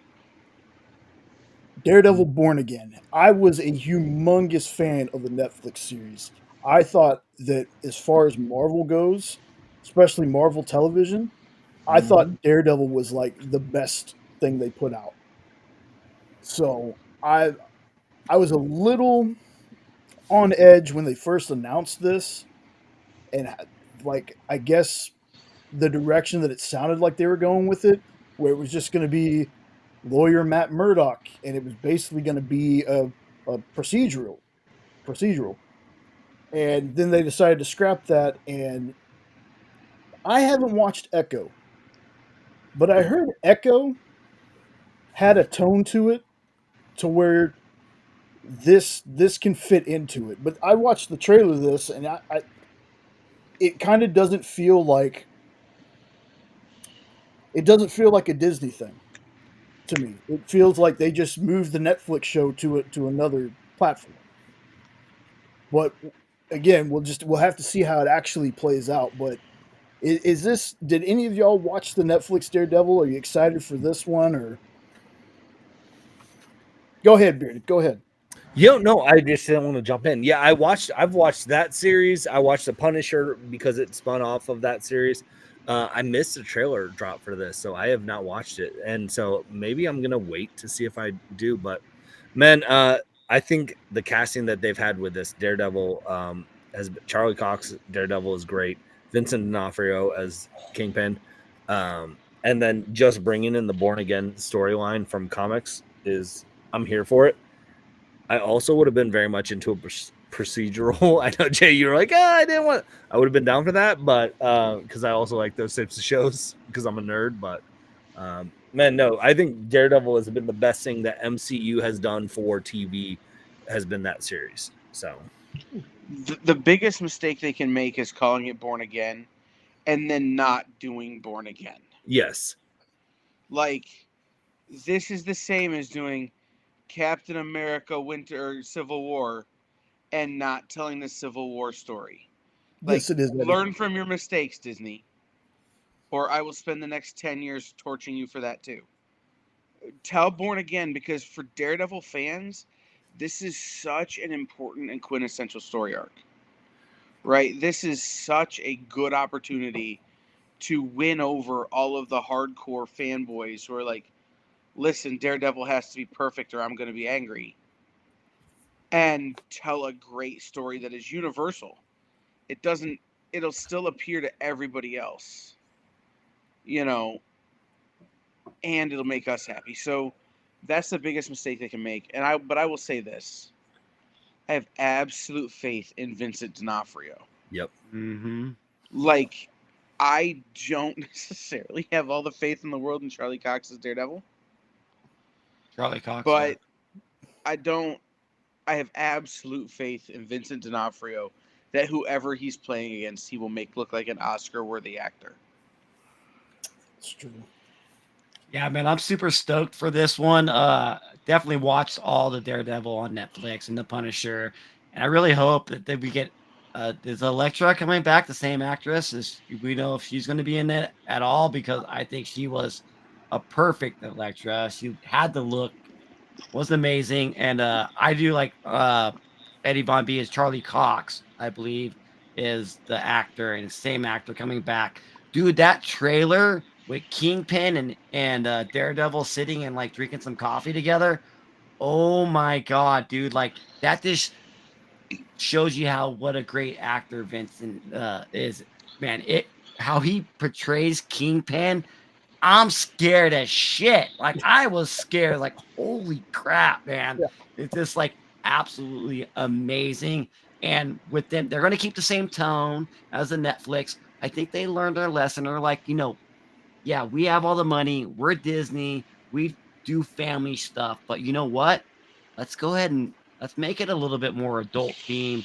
And I really hope that they go for it. The trailer showed that they are, with the broken bones and like freaking elbow just busting out of its like skin and the bone coming out. Oh, it looked brutal, man. It looked like, all right, man, let's effing go, right? Yeah. See, I don't know about Elektra, but aside from Vanessa, I believe it's pretty much the Netflix cast. Yeah. They brought Foggy and Karen Page and well, I can't remember everybody else. I mean, other than Vincent and Charlie, but I I just think think it, Electra, like, really, like, I don't know, like, watching her through, because she was in, like, was it a couple seasons or all of them? I can't, it's been a while since that came out, but I just remember enjoying Electra and, like, loving, like, learning her through the Netflix show instead of, like, that freaking Electra movie and the Daredevil Affleck movie. I've only read a handful of Daredevil, comics, but so just You that's don't like kind of how. Jennifer Gardner? I mean, yeah, she was definitely easy on the eyes, and but yeah, that movies were just kind of weird. that's true. Next, you're gonna tell me you don't like the Halle Berry Catwoman. I mean, come on, Triple B. Oh, No, no, wow. no, we love Halle Berry. Come on, yeah. Hey, Okay. it's so good, it's bad. But not the It's so Catwoman. bad, it's Let's- good. no, Yeah. that wasn't a trap. We don't like that one either. Okay, I have a question about Daredevil Born Again, and I want honest opinions. Mhm. Can the Marvel Cinematic Universe, especially on Disney Plus, handle a character like Nuke? I think Nuke was in Jessica Jones. I think they've already had him on Right, but he's Netflix. that wise. again. That was Netflix. Like, Yeah. this is a thing. Like, in this story, Nuke goes to a place that he never got close to in Jessica Jones. Like, there's a lot of this is Frank Miller. We're talking Frank Miller and David Mazzucchelli, like comics. This is dark Marvel. And so I don't know. My big concern is that they'll take a cool character like Nuke and tone him down to keep it grounded, as it were. Yeah. And I don't know that that's a bad thing, but I also don't know that it's a good thing. And that's kind of why I'm asking, like, what do y'all think? Do you think a character with that sort of super soldier serum that didn't go the Captain America direction, right, can bridge that gap in the current sort of climate of things?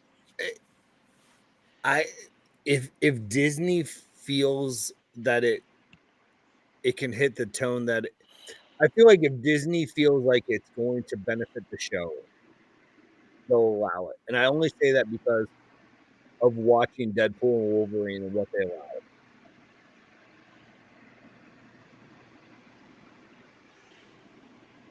Because if you would have told me Disney would have put out Deadpool, Wolverine, and then I saw what they put out, I would have said, I don't really.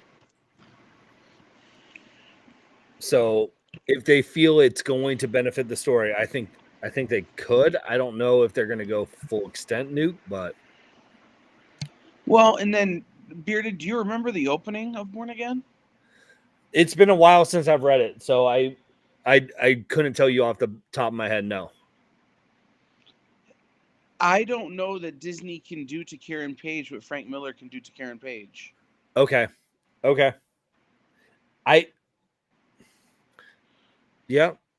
Again, like, and I don't want to get political on Jay's channel, like, because, like, but we have a opioid pandemic. Yeah. In the world right now, and Karen Page is emblematic of that in this story. And how this character that we've come to love over the several seasons of the Netflix show falls from grace in a big way at the beginning of this series, if they truly do tell the comic. So I'm trying to figure out where they jump in at. Yeah. And I don't know. I don't want to spoil the story in case they do it. Like, but I'm sure there are people out there going, I don't know what he's talking about. But Do I have it? I need to see.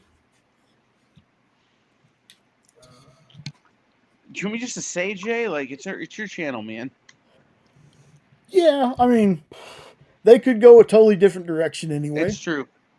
The start of Born Again, as Frank Miller tells it, is Karen Page has left New York, left being Matt's assistant, and gone to Hollywood to become an actress, and failed out at it. And it gets to the point where she's doing porn in Mexico. And for a fix of heroin, she sells out Matt as Daredevil. Wow. Like, that is the impetus of this whole story. Like, Matt has been being a lawyer and not been being Daredevil, and then she sells him out and forces Daredevil essentially to be born again. And I think it would be interesting to see. I just don't know that the fans are going to be down. Right. You're right. No, I get it. I don't have Born Again on my wall behind me, so I'm fixing that right now. So I'll have it in 2 days. So this is my addiction. I think I have the single issue somewhere signed by David. I have to get him signed by Frank when I see him. Ooh, when are you going to see Frank? Probably this summer. Okay. Is he going to be somewhere local to the area? We'll probably do a private signing. Okay, gotcha. And we have what appears to be a new Daredevil logo, perhaps. I mean, I say new, but right. That's just a reimagining of the old logo. Yeah. Right. I like the shading. And then for everybody really, fans of X-Men, again, this is rumors. I saw this rumored cast members for upcoming X-Men movie. Gosh. I've been picking Sadie Sink for a while for Jean Grey even before this came out. I don't know who any of these people are. Jay, thank you, Kyle. This is what I was about to say. Like, Jay, you're making me feel old because, like, I feel like I'm very up on my pop culture knowledge, and you're showing pictures of this and your Green Arrow guy, and then Triple B with his guy of like the Russian, or maybe it was Kyle. I don't remember, but like, I don't know anybody that you all have talked about tonight, and I'm like, oh my gosh, am I old? You can't be that old. I know Sadie Sink from Stranger Things. Yeah. See, the missus and I watched the first 2 seasons of it, and we loved it, and then kids came in the way and moving and stuff, and we got behind and we never caught up. So she wasn't in the first 2 seasons, was she? No, she was See, in the newest that's why I don't one. know her. It does nothing for me. She's running up that hill, dude. She's trying to get it up that Jess, building. I can tell you this without spoiling Stranger Things for you at all. Her and Eddie are my 2 favorite characters when they show More up. than Barb? Come on. No justice for Barb. Okay. No justice for Barb. All right. She was the first one to go, and we don't care about her. No, we do. I will give you Harris Dickinson and Scott Summers if you will concede that the dude looks terrible without the freaking Geordie LaForge eyes, and he'll look terrible with them, so it works out all right. Yeah. To be honest, I don't know who Julia Butters is. Well, she's the third person in the picture that you posted, Jay. Thank she's you. right next to Harrison Dickerson. Thank you, Beard. I appreciate that. Yeah, it's so long hair for her. Oh man, I do know who this girl is. Okay. She was Did you guys watch American Housewife? Nope. Mm-mm. Okay. It was. Oh, was it Joey? Was it Matt LeBlanc on that show? American Housewife? American Housewife, yes. I No, it's remember Dietrich Bader. Dietrich Bader, yeah. Yeah, it's Dietrich Bader, but she plays the youngest daughter on that show. Ah. And a cat on that show. She's very mousy looking. And I don't think she's only 15. So I think she could be a very good Kitty Pryde. I heard that they were trying to get like actors around 22, 23 years old so they can play them for the next 10 years. Like I said, again, this is a rumor thing. That Kitty Pryde is young. Yeah. They cast a 15-year-old. I don't. Mm-hmm. Yeah, this is a rumored thing that I saw. I seen it too though, Jay. I seen something like this with these same definitely Sadie Sink as Jean Grey. So. Yeah, Harris Dickinson. The only reason I know him is Jenna wanted to watch The King's Man, and he was in it. Like that's the only role that I've ever seen the guy in the middle in. Sadie, though, she's been in like The Whale with Brendan Fraser. She's Stranger Things, Fear Street. 19. Was she in Fear? Was she in one of those ones? The 70. Ooh. Was it the 70s? What year when they were at the summer camp? 78 maybe, and then they did 80. Yeah, 88. She was so good. 66. 1978. Yeah, there you go. Again, I love those, man. That. I have no knowledge of that. They're good. They're good, man. I definitely would check them out. All 3 of those movies. That's on our list. It's good because we got Prom coming out, Prom Queen or something like that. The next one, Jay, is coming out here soon. Yeah. R.L. Stein. So yeah, that's another interesting question before I get into the slate. Bearded, do I remember hearing this correctly? Are you not a horror comic fan, but you like horror movies? No and no. Okay. I don't like horror movies. I don't gravitate towards them at all. I haven't seen most of your classic horror movies. And I say I don't like horror comics, but I tend to gravitate towards them sometimes and do. Like, we were talking Bad Bug earlier. Like, I love a grandma chainsaw. Yeah. Like that was great. And like there's some stuff for whatever reason, like horror works for me in comics more than it does in movies. It feels cheap in movies that it doesn't in comics for whatever way. And I feel like if you brought like a grandma chainsaw into a movie, I'd probably be like, oh, this is hokey. But for whatever reason, it works in comics for me. I don't gravitate towards them. I'm not a body horror person. So like if it's like even like the Chris Cantwell Plastic Man, it was a little too body horror-ish for me where I was like, I can't do it. But there's moments like I really like Joe Hill, so we're talking Stephen King. I liked his Basket Full of Heads, Refrigerator Full of Heads series. I thought those were good. So I don't watch horror movies unless I'm forced to. Like I watched Hellraiser with the idea that I was gonna talk about it on Robbie's channel, and I'd never seen Hellraiser before. And then I didn't talk about it on Robbie's channel, and I was like, why did I watch Hellraiser? Because this was Did you take a shower like 50 times in a row after you watched that movie? I watched it and I was like, this is not for me. Like if people like it, I'm not gonna knock it on people, but I'm like, nope, this isn't for me.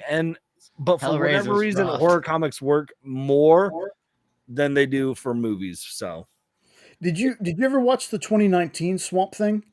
The series? yes. When DC did the whole they had their whole DCU channel. Yeah. I did. I remember liking it. I don't know if I finished it or because I feel like I didn't finish it because I watched the first couple and I liked it, and then they said they were canceling it. And I was like, why am I committing to this end? Dude, I've watched it so many times. That was so I need to revisit it. I like the other things that they did, but the Swamp Thing series was the best thing they did. Yeah. It was the best thing. Like, even though it did have the body horror, it had like the Thing kind of vibe to it at parts. That was one of the best things they put out, and I was so sad that we didn't get a second series of it. Oh, stupid tax rules in North Carolina, whatever it was. So weird thing, but and it's one of those things where it's weird that it hasn't been brought, like the other shows have been brought to Max, right? But for some reason, that show, the way I could watch it is on Tubi. Oh, it's not on Max. All the other ones are on Max. It's not on Max. Yeah, interesting. It's like it. I don't understand because there was a time where they were like, oh, we're gonna put it on the CW Seed, the app that they have or whatever. Yeah. And they had to edit it so heavily that I told people, I was like, look, I know Tubi has ads, but you will get the unedited version of the show watching it on Tubi. And it has such a different effect and different impact than watching it on the heavily edited CW. Man. Like the CW thing, like I said, I love Superman and Lois. That was my favorite Superman thing, and edged out Smallville for me. When it came to the last season, and I love me some Smallville, man. I know you do, that's a lot because I love Smallville, and I have not watched Superman Lois yet, so I'm excited to do this. I'm gonna do it. I was even watching that on the CW app week to week for the last season because I didn't want to be spoiled. And the first 3 I watched on Max because it's on Max. To me, there's that stigma when it comes to CW about everything's cheap, everything's cheesy, and while Superman and Lois has some CW cheese to it, it's a family show. Every episode looks like a miniature movie. Like I have turned on a lot of people. I'm like, y'all, if you haven't watched it, give a couple episodes a chance. Like that show had me when when he debuted on Supergirl. Like I hated that suit that he had on Supergirl. I did. But Tyler himself as Superman, I really like. And then this version is actually a alternate universe version of that one. So the Okay. one that was on Supergirl is its own Gotcha. thing. But Tyler is so good and so funny without trying to be as Clark, and he's done some things as Clark in that show where you're like, this guy is an excellent Clark Kent, and his Superman is that beacon of hope, that guy that he could crush you with a pinky, but you could go up and easily talk to him.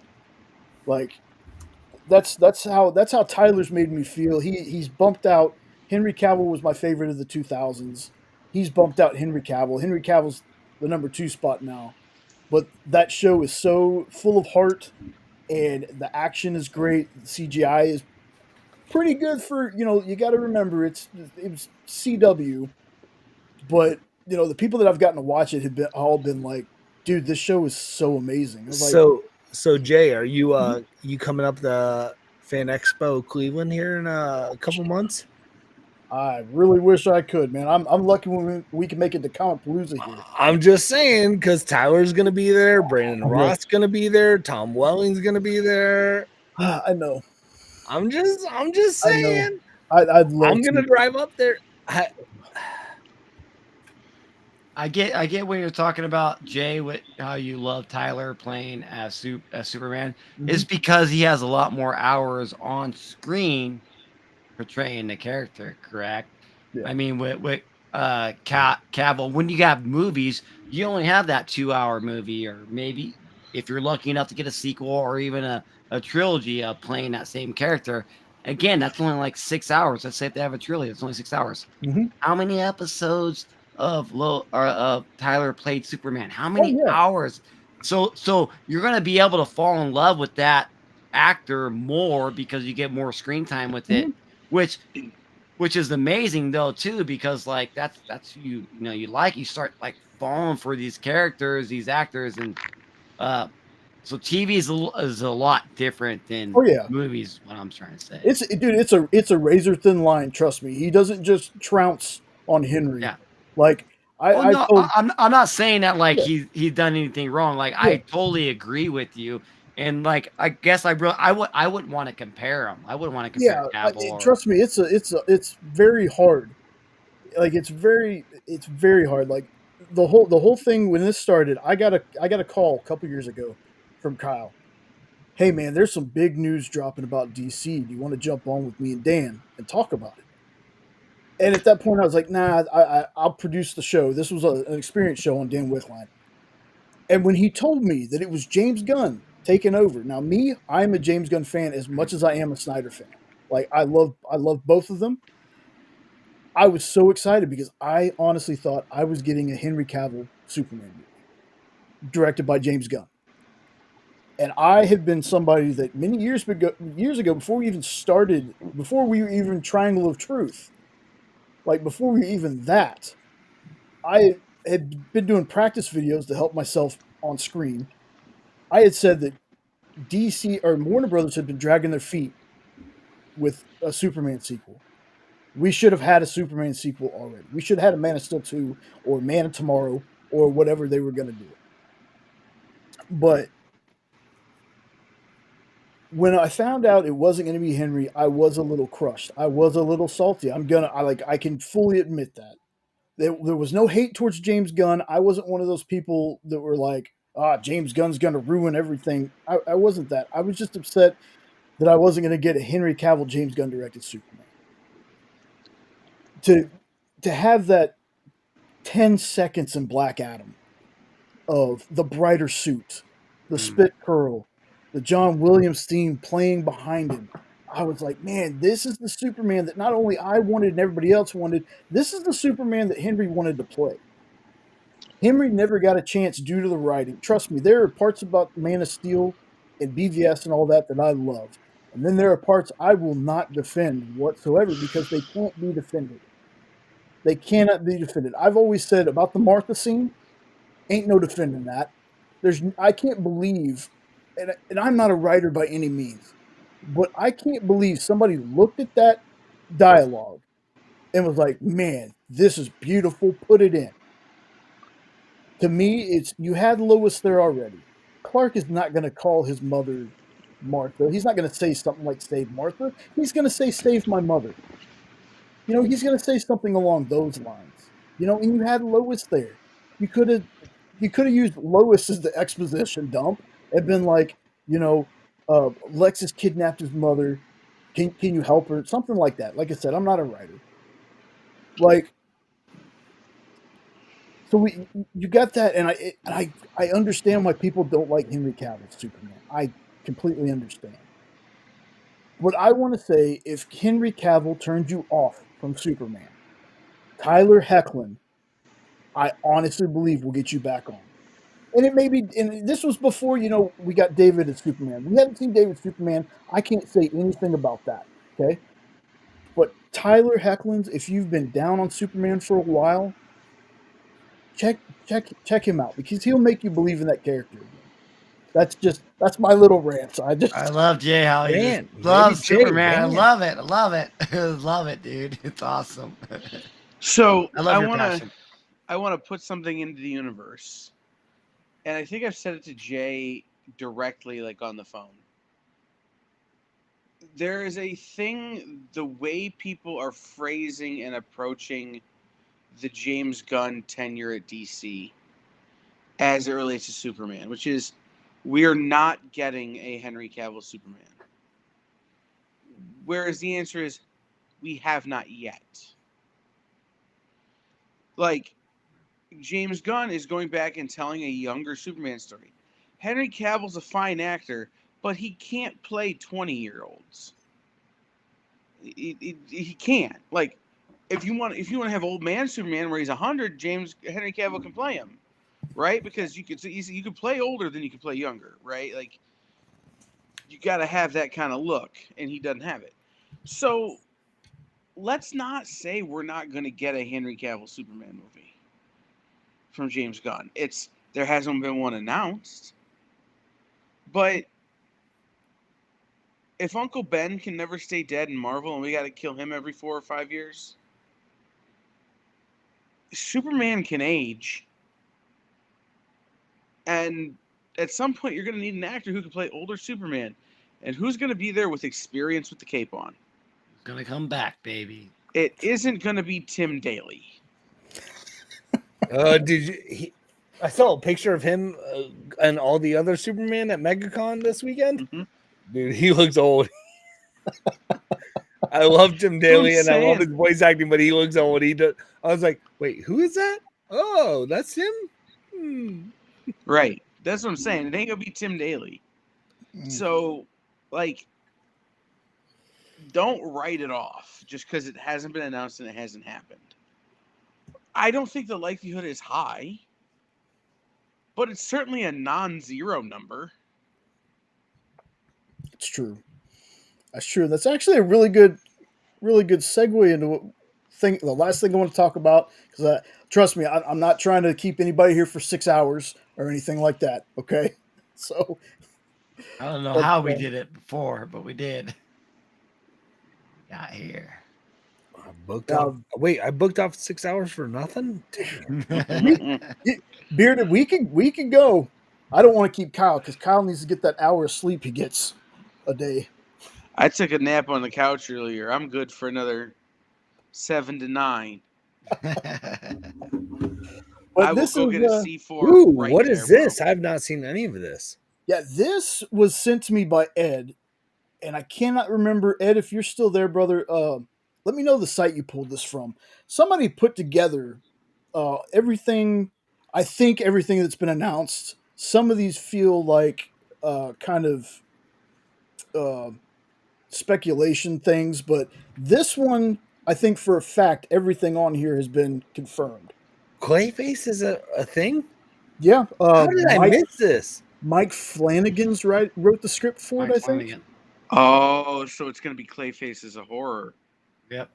I believe so. All right, I have Yeah. to send an email, Jay. I gotta leave. Okay. No, All right, like man. I gotta email Mike Flanagan and be like, hey, can I Oh, be in this movie? okay. Like Mike Flanagan's somebody I know a little bit. Be like, hey, can I like be Clayface's stand-in? I'm Blobby. Like, help me out here. I would. I have all the faith in Mike Flanagan, dude. Definitely love Amen. him as a writer and a director of horror. Freaking bring it to me, dude. Give me, like I said, I don't know who Clayface is. I don't care. Now, look, give it. If Mike Flanagan's on it, let's do it. Freeze. Time out. BB, you don't know who Clayface is? I told you, Marvel. I was like Yeah. more of a Marvel guy, but then, yeah, go ahead. You can bring me the knowledge, man. Tell me, Bro, what if you're a horror fan, Here we go. Clayface is the person We're for gonna you. do this. Let me Yeah. tell you, Clayface is, you can go Clayface the animated series where you had Ron Perlman as a voice actor for Clayface.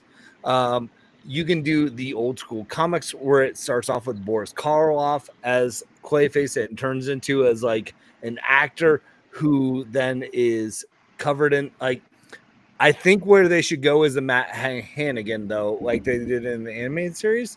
But man, Clayface is 100% a body horror. I feel like I'm hesitant because I don't like it, but man, BB, man, I think it's right up your alley. That's it. So but yeah, I'm down. I'm gonna definitely have to look more into it. Maybe try to find Yeah. some trades or something to read. Did you mean Basil Carlo? no, what did I say? Basil Karloff? I think so. I did. Listen, it's 10. It's almost 11 o'clock, Jay. Yeah, it's pretty late for you. I get it. Yeah. No, so what I would say, Triple B, Clayface is one of those DC characters that has a campy origin and a scary origin. And because it's Mike Flanagan, you know they're going to go with the scary origin, right? The campy origin is what you get in the Harley Quinn series, where it's I'm an actor, I can be anything, I'm Clayface. Yep. And the other origin is a little bit more macabre, with a resultant being a shapeshifter, essentially. Okay. Would you have they announced, because I have not heard anything about this until I just Googled it. Would you go the Boris or would you go the Matt? Have they announced which one, Jay? No, I haven't heard who they announced. Okay.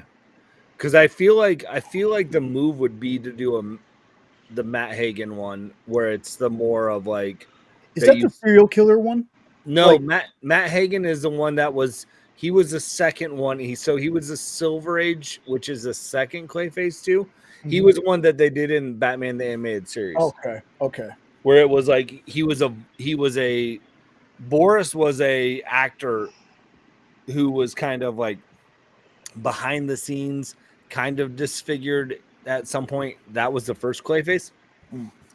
Matt was one in the animated series where he was flooded with the chemicals from Roland Daggett, and in the comics it was he found a special vase that had like a clay that can make him change as he was scuba diving. But I think that's a little bit more realistic for what they want to do. But I don't know. I mean, there's 4 Clayfaces in the because there's a lady one, right, too? Yeah. So there's Lady Clayface, and then they had that detective run with I think Peter Tomasi, where it was like all the Clayfaces came together. So it'll be interesting. Yeah, see, I was trying to remember what character it was where he was like a reporter, but he was also a serial killer. I can't remember. I can't remember what character that's supposed to be. I thought it was one of the Clayfaces. The reporter as I'm trying to think. I could be wrong. I don't remember a Clayface that was that. The only reporter I remember as a killer would have been the Creeper. There's more of an option that I'm the one that's wrong bearded. No, listen, I'm never, Jay, you know me. I'm never going to be like, my knowledge on comic book trivia is more than yours. And you know what? I just want to bring this up real quick since you said that. I want to bring this up real quick. That's one of the reasons that I follow you, man. That's the kind of channel that I want to be. I don't want to be one of these people. Jenna and I got in this conversation the other night. We watched the first 2 episodes of the new season of Invincible, right? Yeah. So good. She forgot something and she had to look it up. And she felt like she wasn't a fan because she had to look something up. And I told her, I was like, no, I don't remember stuff all the time. I have to take notes. I've been reading comics for 30 something years now. I can't tell you these things. The one thing I don't like is we're not going to bring people into our fandom and get them to enjoy stuff that we love if we treat them like they're idiots.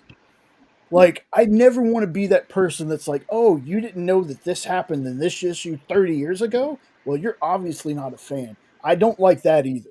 I don't like telling or hearing.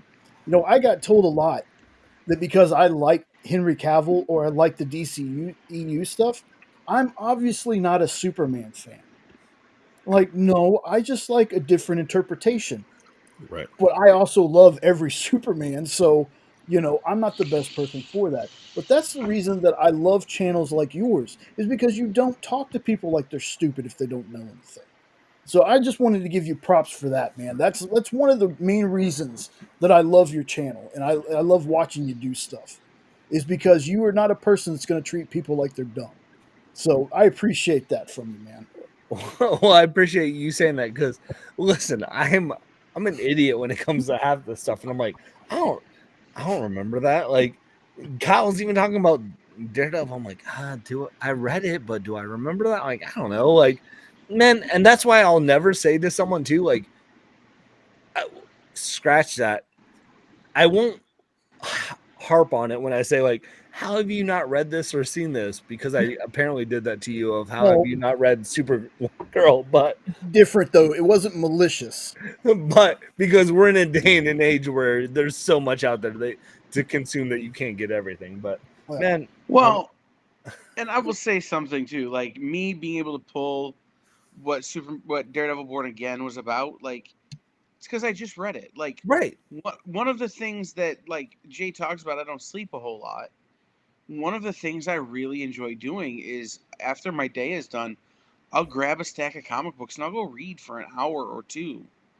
And like sometimes that hour or two turns into 4 or 5 or 6, and now it's a 3 monster day. But like I just reread the whole trade 3 weeks ago, so probably something like that. Like the remember like the Tony Stark as Dr. Doom thing that I mentioned earlier. The only reason I remember that was a thing is when they announced it, I went looking. Yeah. I'm like, I remember there was a story about this, but I don't remember when it was. So I read it. Like, I think having, as fans, the recall we seem to have is oftentimes a product of the fact that we really do hyperfixate on what we're into at the moment, right? Like, or what's in front of us. So right. It's not that we have recall, it's that we have gone to school in the recently on this thing that now we're talking about because we knew we were going to be talking about it. Right. Like, listen, Jay, if you brought up like, hey, what happened like when the Fantastic Four first met Dr. Doom or Namor in their series, I'm like, oh, let me tell you about it. Because I just read all those issues because of this show. Like, I have no knowledge of it beforehand, but if you asked me right now, I would look like I was a professional Fantastic Four fan, and I haven't read a lick of Fantastic Four comics until a week ago. So anyone who comes on and does a show where they're like, wait, you don't know that? Like, I'm like, man, you're not for me. Yeah, exactly. Like I said, Right. that's also why I love my job on The Experience, because we don't have people that act like that either. Like, well, you do, but it's endearing when you do it for some reason. It's me. It's endearing Now, when you do it. Though. but and again, it's one of those things is that like for me at least, it's about doing the research, right? It's about I'm going to talk about this topic. Let me know everything I can know about it. That way I'm prepared, because how many years have we all spent defending our fandom to people? And the easiest way to do that is to have your obscure reference gun good and loaded. Yep. Like Patton Oswalt said at a C2E2 one time, a nerd's biggest fear is to have his is obscure reference gun jam at the worst time. Mm. And that's kind of how I feel, right? Like, it's about going and doing the work. Like, I would never, for instance, be able to talk about horror in the same way that Triple B does. Right. Because I have not done the research. As much as I love horror, I'm not going out and watching new horror movies. I'm waiting until somebody's like, bro, you got to see this one. Yeah. You know, I'm waiting until I get that rack because I'll be honest, I got tired of going to see real crappy horror movies for $14.25. Like, you know, like, but it's about doing that research into the thing you're into. And there was another kind of, in the early 2000s when I first started engaging with nerdy YouTube, Chris Hardwick was the guy. And Hardwick would say the difference between a geek and a nerd is a nerd researches and is passionate about a topic and then uses that to defend the topic. A geek is someone who researches and learns about a topic and then keeps that for themselves. Mm. And I think that's kind of what makes Triple B's channel great and what makes Bearded's channel great and what I try to do on the experience, right? Is I may be the encyclopedia on this topic, but I'm not trying to keep it for myself. I'm trying to give it to as many people as possible so that when they go see this movie and their friends are like, wasn't that the greatest Superman movie of all time? And it's Batman versus Superman. You can tell them why they're wrong. Oh man, like you're speaking truth though, Kyle. Like I you know, like to get into the weeds of this stuff, like when I do interviews, like I have to like reject sometimes interview requests because I just don't have the capacity. But when I take on an interview, I literally try to consume as much as I can of that person, not because I want to know and be able to like, oh, what about this? Like I had Mark Russell on the show 2 weeks ago. I've read as much as I can about Mark Russell. I read probably 20 hours worth of Mark Russell comics to prep for an interview with someone I've had 5 times on the show, just so I could have the knowledge. If he referenced something, I could say it, but that's, you know, and like, oh yeah, what about this? And I think that's the thing is like, I want to consume all the, like when I have an interview, I want to consume all the knowledge I can, but like, I don't have that if I don't prep for it. So like, there's a little bit of this, like, if I know stuff or it sounds like I know stuff outside of Batman and Dick Tracy, it's literally because I prepped for it. Link to that interview is in the chat, by the way. If anybody's watching on the rewind, Look at that, Jay! You're on top of things. I'm telling you, man, I got so much stuff I got to watch though. Like I've missed the last couple of interviews. I've missed some of Triple B's. Like I got a playlist going No worries. because I'm Listen, like, you're I love talking. You're talking to the person who is the worst at watching any YouTube channels. So, no ill will.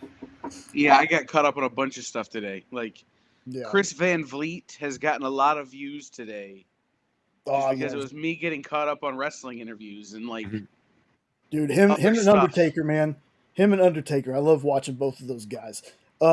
So is there anything on this slate like that you're looking at and it feels like a or Yeah. does this part of the slate look okay? Well, Kyle, what part is that for you? Peacemaker season 2 and Lanterns. Did you not like Peacemaker? I couldn't watch Peacemaker. Ooh, Jay, make us all 4 of us so we can see each other. So, is that because you couldn't see the main character? Kinda, yeah. No, I have a John Cena problem. And it's that I don't find him believable as an actor, unless he's essentially playing John Cena. Right, like I am seeing the prototype. like on screen playing Peacemaker. But no, Prototype. bro, I used to The go to OVW? I used to go to Louisville to watch OVW when those guys were there. So, like, I have a hard time watching Guardians because I'm like, oh hey, I remember when Batista was just the Beast.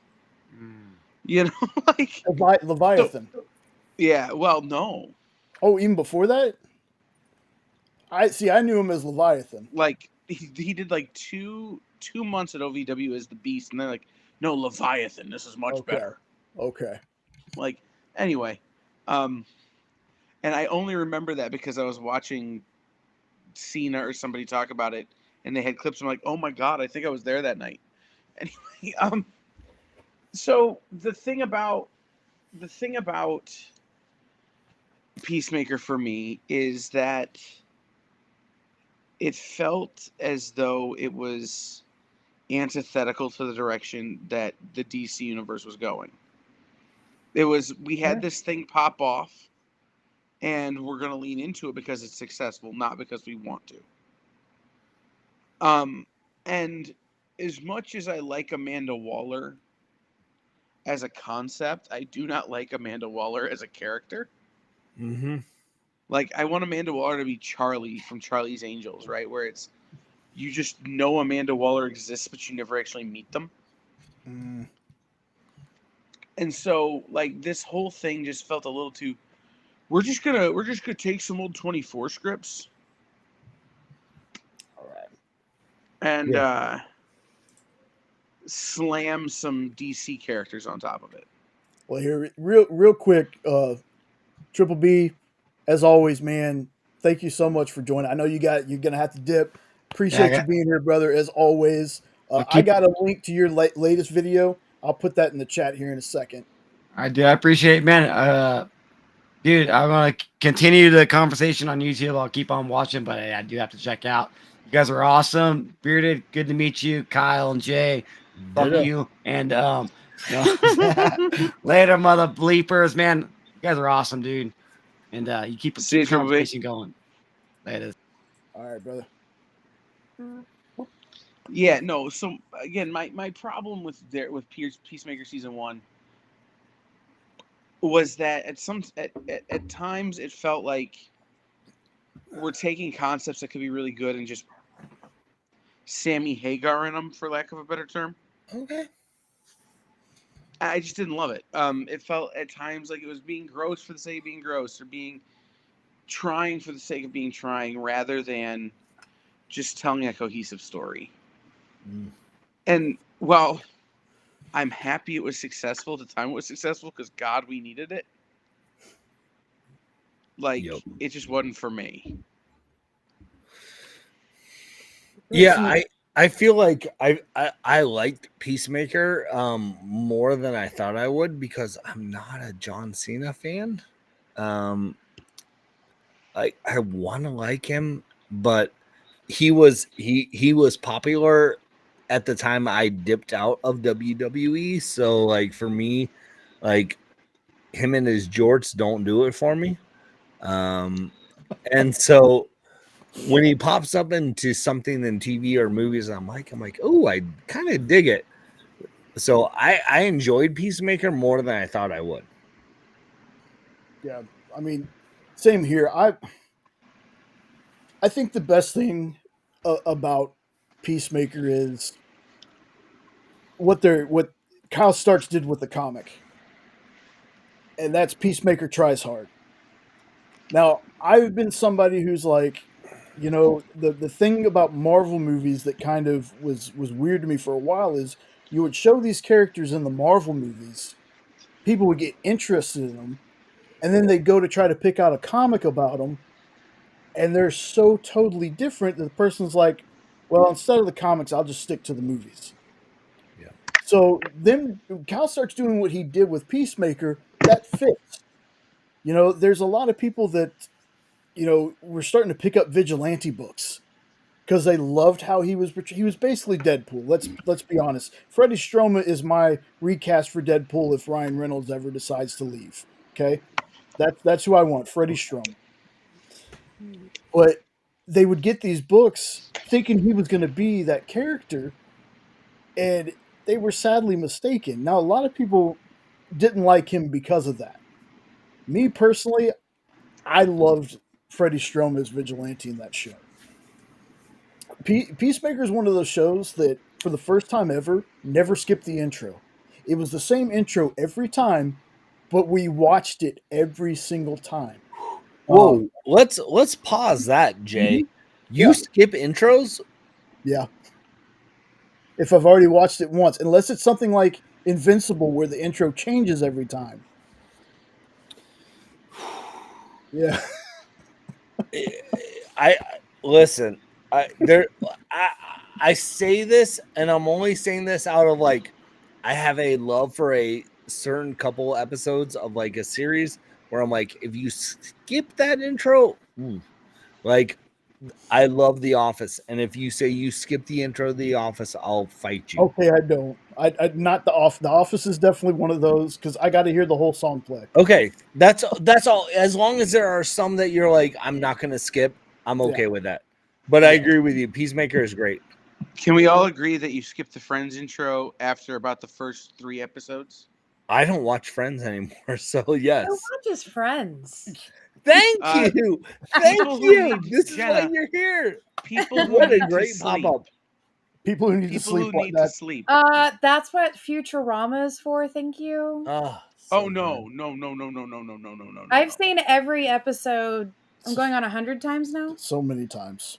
Yeah, I've but watched no. Future over 100 times, so I can sleep, and I'm fine. I will watch Futurama every time, all the time. Like that's the thing is that Friends does not require any type of thought or connection with the thing that's on the television. It's But just it's noise. so annoying. They are the worst type of friends to each other. I don't know. I've met me and Jay, so and I've seen how Jay and I interact with Sean. So it might just be super realistic. Let's be honest. I miss Happy Endings, which was the new Friends. Oh, okay. There's Or How I Met Your Mother. Or Oh, I love that one. I love How I Met Your Mother, except for season 9, but that's great. We don't talk about season 9. Okay, as long as we're on the same page. We like it. We don't love it. Where We they don't do the talk whole about it. rope-a-dope, It where they're never like, happened. but Bearded Jenna Bearded, by the way. Oh, hi. This is first time actually meeting face to screen to face. I was gonna say, Oh, we sure. Jenna and I have talked because we messaged. I know. Descendants Actually, stuff, but- hold on. What? Hold on. You know what? There is an older 90s show that I never skipped the intro to. tell me. It was Happily Ever After, a fairy tale for every child. Ooh. So what they did was they took classic fairy tales, and then what am I holding? I'm holding a piece of paper. I kept it when you sent the shirt. Oh yeah, you sent him a note. He kept it. So what they did was they took, like, you guys know the fairy tale The Princess and the Pea? Yeah. So they took it and they set it in ancient China. Yeah. Okay. So it's really fun. It's really fun. They take it and they put it in like different old school fairy tales with different cultures from backgrounds from all over the world. Oh.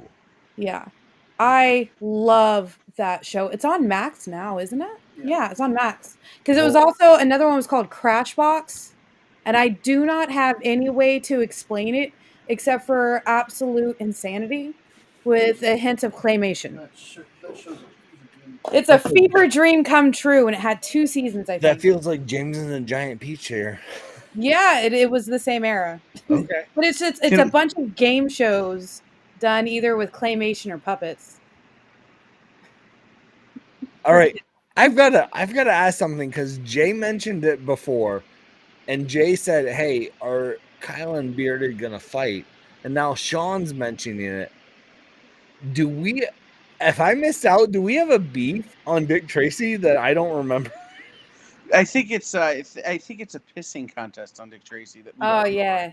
It's who's the bigger Dick Tracy fan? Oh, okay. Oh, okay. See, okay.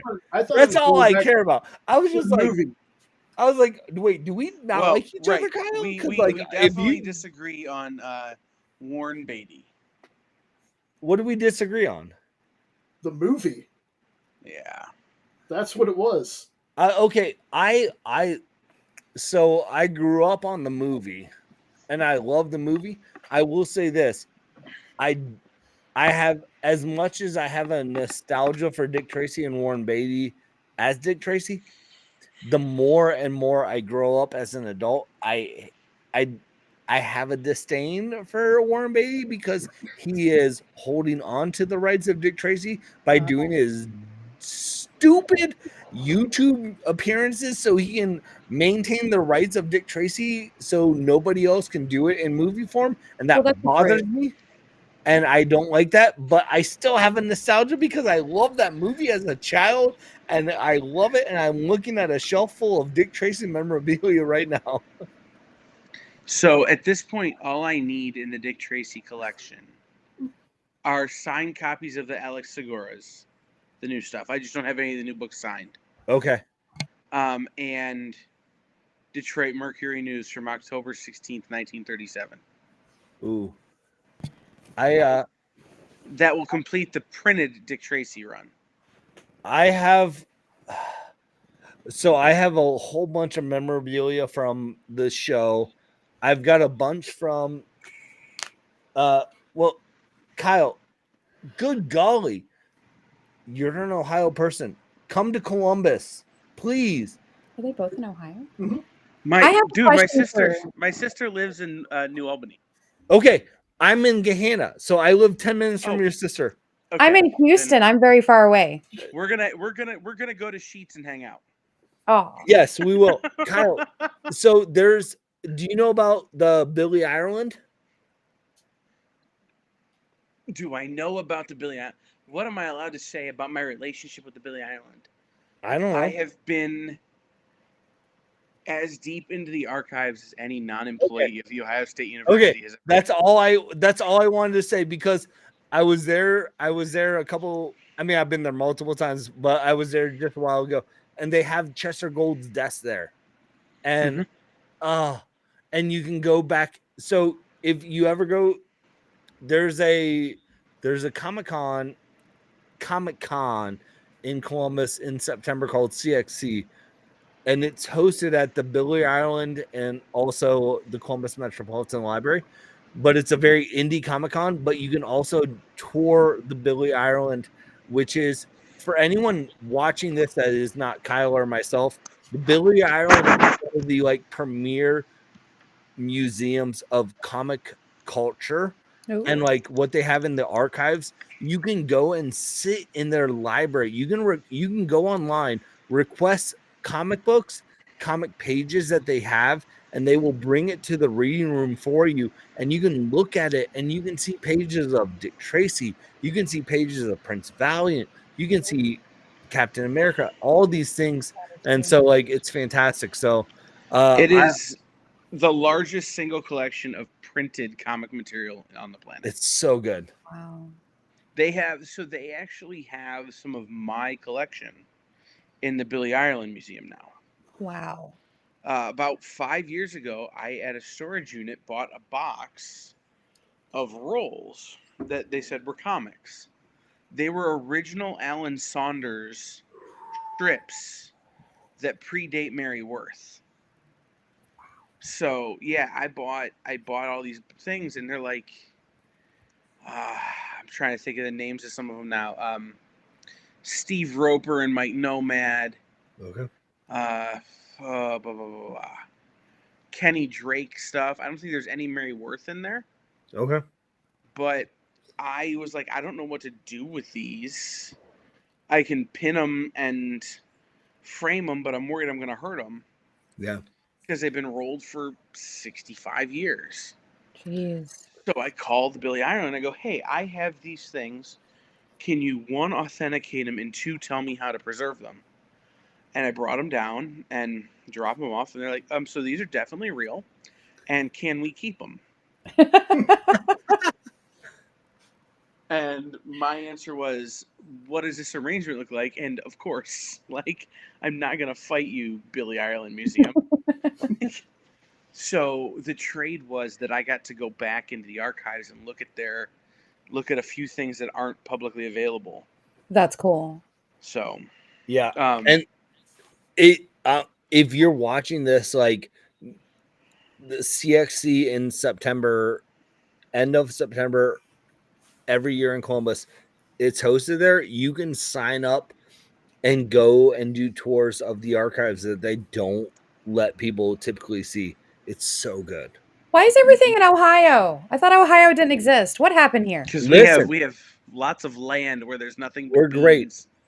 We have a lot of land too. Jenna, you and Jay, I'm just saying, CXC is a free Comic Con, and you know someone that lives in Columbus that you can get free lodging. I'm just saying. It's getting there though. Like, man, I'm just September saying, is all you hard. got to do is get your butts to Ohio, and the rest of it's free. So Yeah, Yeah, and the thing is, in September, that's Jay's birthday, and we normally go to North Carolina to visit his grandparents. Well, then My you're already husband- halfway. I don't want to say I'm better than Jay's grandparents, but No, if you're going, I all the way got to North one Carolina, question. I got You're one already question. halfway here. Y'all got kolaches, and I'm there.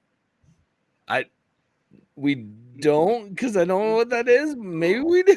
No, but Oh my god, that's we, something I have to talk about. That was my craziest story But today. Jenna, so we I had totally a have couple. pierogies on every street corner. Okay, kolaches and breakfast tacos is what I need to survive. We've already seen this issue when I was in Baltimore. I was cranky the whole time because I didn't get a single kolache. Okay? All right, They tell me don't what a have them kolache here. is. Best way to describe a kolache is take the bread, say bread, stuff a sausage in it. Not like sandwich bread, kind of like a sweet bread. Okay. And then you put a sausage in it with some cheese in it and some jalapenos in it. You don't have to have jalapenos. I Well, like jalapenos. Bearded, we'll sounds just like- take her to Buckeye That Donut. sounds and like a she'll be West fine. Virginia thing. So we can make it work. Okay, because We'll like just I take picked up a couple today from the airport, and they asked me what was the best thing to do for breakfast, and I was like, "Oh, there's this tiny little hole in the wall place by your hotel that makes like amazing kolaches." And they were like, "What's a kolache?" And I was like, "I have never been asked that before in my life, and now I've been asked it twice in one day." Well, and No, I we'll just They're take her from to Buckeye here's the Donuts deal. and she'll be I fine. will find out what a kolache is and find out the best one around Okay. our area and make it happen. Like kolaches are so big, they're like a cornerstone to the food pyramid here. There's even a place called the Kolache Factory that makes 50 different kolaches a day, and they only are open till like 2 in the afternoon. And so it's like it's a staple here. Yeah, no, we'll just take you to Buckeye Donut and you'll be fine. Yeah. Does it have kolaches? We'll just How do- Jenna. We'll Jenna, just how do take you you to spell Buckeye kolache? Donut and you'll be fine. Kolaches. It's like pigs in a blanket, but pigs in a sleeping bag. Except Ooh, for you know where it's we'll take usually her? local sausage made from somebody locally. Bearded, we'll just take her to Tudor's. Ooh, yes. Okay, Done. but what about a grilled cactus breakfast taco? Jenna, this is the North. Cactuses don't survive here unless you bring them in the house. What do you mean? You got no cactus around there? Hey, Jenna, all I No, we know have is I actual googled fucking best trees. kolaches in Ohio, and this is what I got. Kolache Czech Republic. Republic. Okay. You get no kolache factory though. That's sad. We have actual trees, Jenna, because we have. Yeah. I'll And make not desert. Jenna. I'll make it work. Is all I'm saying. I will figure it out. And then, dear Lord, please do not insult me with Tex-Mex like North Carolina did. Listen, Columbus. We have Columbus has like what we say, like, oh, we have Tex-Mex. I know it's not, and we're. Did you just say Torchies is Tex-Mex? No. They have Torchies in Kyle Columbus. did. It's close enough. I'm gonna fight you, Kyle. It's close enough. Jenna, Kyle you're coming did. to I want to please. Kyle said that we have Where we have Torchies 10 minutes from my house. It's not Tex-Mex. That's like saying Chewy's is Tex-Mex. They have Chewies up there too? I guess Listen, it's got to be better than whatever listen. we had. We do have You're Chewy's. Jenna, Jay, you're we have coming to Chewy's. Ohio and you want Texas food in Ohio. No, I Come to just want a Ohio and you have good Ohio taco. I just want a Why? good Just- taco. Taco is international. All right, No, that never. Jenna, made it what's here. your go-to taco? Like the steak fajita. I get you one. It's not Torchies, it's not Chewy's, but I will get you one. Okay, but it has to have no onions though, because I'm allergic to onions. Fine, we'll make it work. Jenna, this is Ohio. We also don't have those because flavor. Okay. I'm sorry. Hey Johnny, how's I'm it going, sorry. man? Hey, Johnny. Oh, the puppy bowl. It better not do what it did to us last year, because I will be hysterical. Oh no, sir. Do you guys remember what they did last year at the puppy bowl? No, what'd they do? So they introduced the most adorable, beautiful little teacup baby it was in the game. It was playing with the other puppies, and it even won MVP, right? And then at the end, after everything's done, they flash up in memoriam of Sweet Pea. They killed it? It died a week after they filmed. I'd just rather not know. I know. It What? died a Don't week tell me. after I'd they rather just not filmed. watch the Puppy Bowl. I love the Puppy Bowl. It's so much fun. Like, there were so many flags See- last year because there was this one puppy that was taking everybody else's bandanas. Filled me with joy. I was trying to say this when Triple B was on when he was talking about crypto. Yeah. I said, watch the Puppy Bowl. Watch those numbers spike this year. Yeah. Is the I don't know, Puppy after Bowl- last year. Wait, is the Puppy Bowl during the Super Bowl? I think is it during or after the Super Bowl? I don't know. I don't watch. I don't watch the Super Bowl. What's the puppy thing that happens on Thanksgiving? The puppy parade? The dog show. I don't Yeah. know. No, the Westminster okay, Kennel Club yeah. dog show. Okay, that's my wife always wants to watch it and we don't watch it, or I go cook, so I don't watch it. It's nice, but the Puppy Bowl is great because it's just a bunch of puppies in a field playing, and then a random referee is like, "Oh, you were too tough," and he picks it up. It's like, "You were too tough. Here's a flag," and then the puppy usually ends up licking his face, and it's adorable. And then they're like, "Oh, you." The Puppy Bowl is at 2. Oh, what did you just say? Is at 2. Oh, Puppy okay. Bowl is at 2 Eastern, Okay. 1 o'clock Yeah. Jenna's time, or as I should say, 1 o'clock Rainbows and Unicorns. 2 o'clock so real time. 2 o'clock for the rest of the world. Petition will be based on crypto. Yep. I'm so excited for the Would crypto win the Puppy Bowl? Only if Ace the Bat Hound isn't there. Oh, jeez. That's right, Jenna. Thank So- you. Respect on the ace. All right, Bearded. I gotta ask, since I know right where you're at now. Who's your LCS? Crazy Comics. Okay, nice. So I like Crazy. I, Go ahead. Good. No, I'm an ogre shopper. when So I'm down Crazy Comics is my LCS because it's 5 minutes from me, and I there. Right. got to them when they opened up everything, and I have a 20% discount. So why would I not? Right. Ogre is my backup when I miss out on an indie book that Crazy doesn't have indies as much. So when I miss out, I go to Laughing Ogre. So I'm actually going to go to both of them tomorrow. So That's so funny. Fat Yeah. ogres right in the No. street. We my brother-in-law and sister-in-law, or my brother-in-law and sister, used to live around the corner from Yeah. Pack Rat. And I love Jamie. yeah, and oh, they're Teresa, great. but, They're great people. I would still drive across town to talk to Gibby at Ogre. Gibbs anyway. Gibbs at Ogre is great. Gibbs is so good, and Mhm. and we both like the Bengals, so it works. 2 more slices. Yeah. No. Okay. I worked Let me I think about it, worked for guys. him when Jason David Frank signed Oh, in the nice. store. Yeah.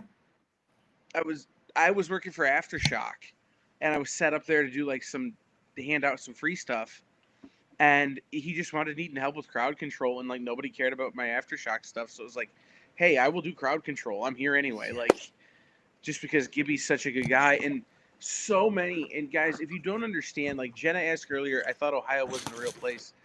The thing that's important to understand about Ohio is so many of the comic book people you Yeah. know and love are from And it's here. sad. I've interviewed so many people, and like 75 to 80% of you guys are all either in Ohio or Virginia.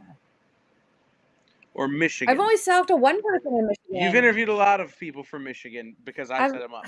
Anyway, but like, I mean, you look at Bone. Jeff ahead. Smith only exists because of Columbus, right? How many people went to CCAD? Right? Yeah.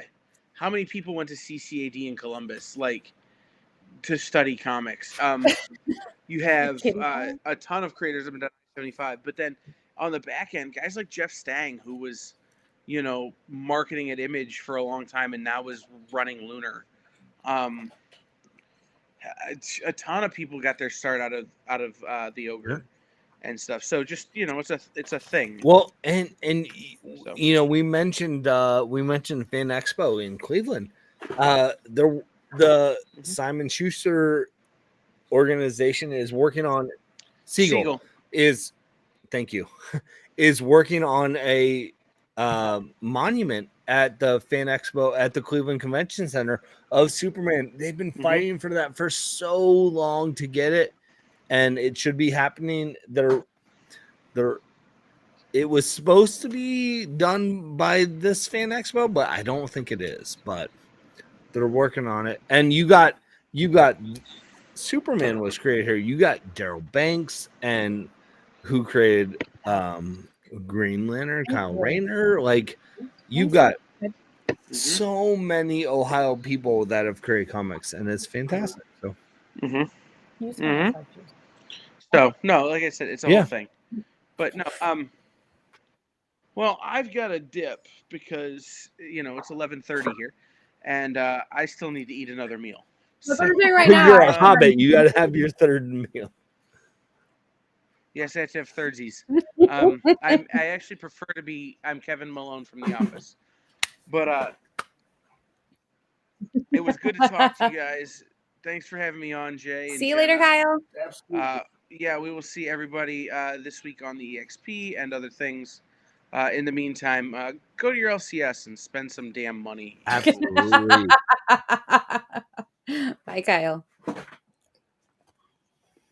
I have also forgotten to do the eating today, so I'm doing the eating right now. Listen. And a kitty bowl, I would watch it, but I feel like it would become violent because cats get violent. Cats are angry. They're angry. They're angry people. We had one when I first got with him forever ago. He had a cat, and her name was Jay's Alice. a cat person.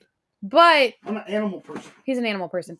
But her nickname was Satan, and she answered to it. Jay, fix that, bro. Jay, that's on you. Jay, that's on you. The very first time I ever met this cat, I went over to his house. I was friends with his roommate, and I went over for a party. And I was over there with my girlfriend at the time, and we walked into the kitchen, and we turned on the light, and she launched at us from behind the microwave with full nails and teeth out, hissing, launched because we turned on the light. And I had to matrix my way out of that. I can't do that ever again, but I matrixed my way out of her jump of death. Creature of darkness. She was. And then Jay had this thing where he taught her when she was really little. She would crawl up his pants and sit on his shoulder. Wait, why crawl up the pants, Jay? No, claw up the pants. Oh, okay. I thought crawl up as in crawl through. And I was like, Jay, there's an easier path. Why are we doing it this way, Jay? That's all I want. Words help, babe. I've got food in my mouth. But she would claw up his pants and sit on his shoulder. She did that to somebody who was not wearing pants one time. Wait, you have people over to your house that don't wear pants? They were wearing shorts. Oh, okay. Come on now. There was one time Sean slept over. Sean, I'm going to tell this story. Oh, it was Sean. That makes sense. Sean didn't have pants on. Over and he would sleep on the couch, and then all of a sudden, Jay hears this scream, and he comes out there in his sleep. Alex had climbed on his chest and apparently was deeply insulted at the fact that he was sleeping on her couch, which was my couch, by the way. And she bit the nipple. Bit onto his nipple in True Blood.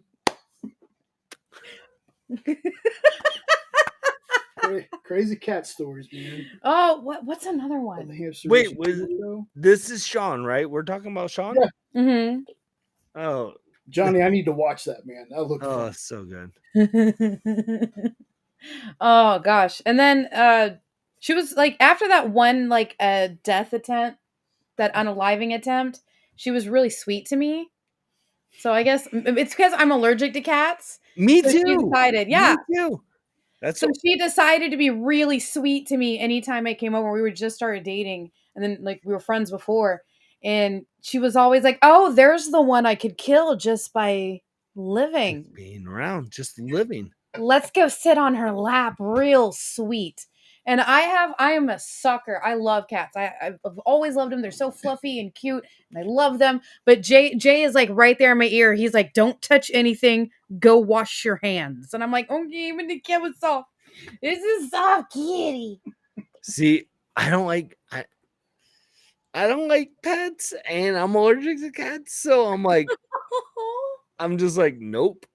Oh, I love all of my dogs. I've had Here's the so many size of dogs. But here's the deal. I grew up on a farm, and I grew up with a did I. lot of animals. So So did I. I had horses, I had llamas, I had dogs. We didn't have llamas. We had buffalo. So I didn't have buffalo, but I did my not great content for Jay's channel, but who cares? I'm not going to Jenna here. So I worked my senior year in college on a buffalo farm in Indiana, and I literally did landscaping for them and took care of like their buffalo. And they're like, all they said was like, just make sure you don't go into the pens because they will kill you. Yeah. And I'm like, all right, cool. Good to know.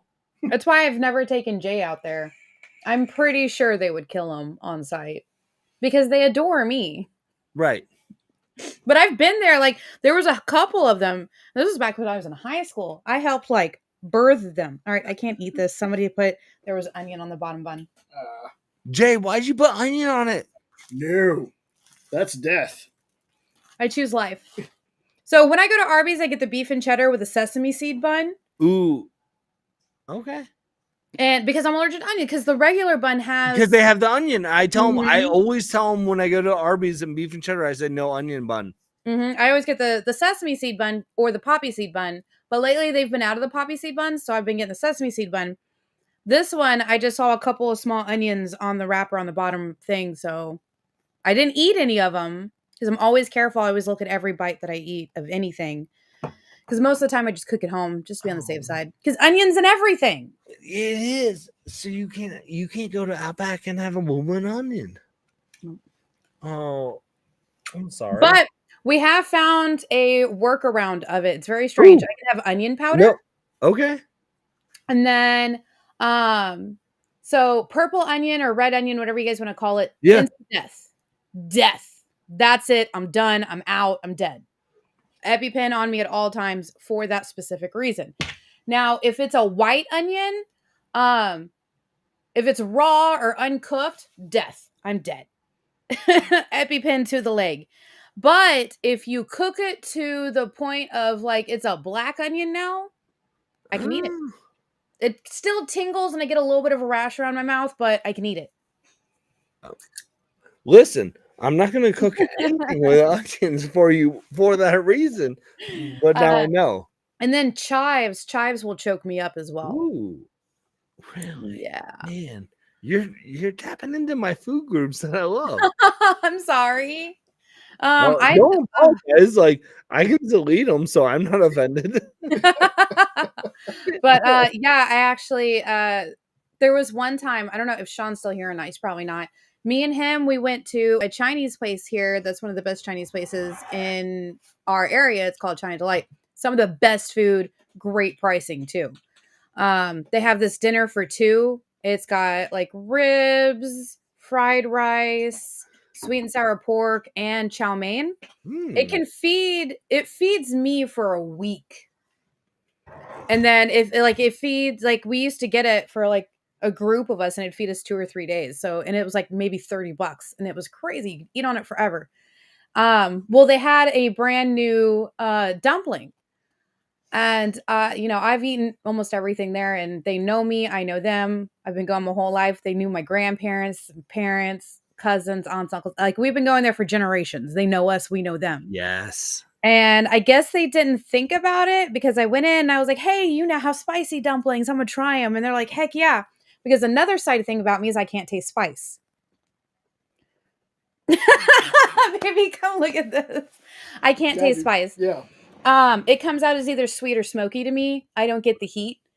And so I was like, heck yeah, I can't wait to try out the new spicy dumpling challenge. And then, I got it. I didn't like the sauce and it came out, it was kind of oily. So I knew it was kind of spicy. Sean was sitting there sweating and crying. It was so spicy.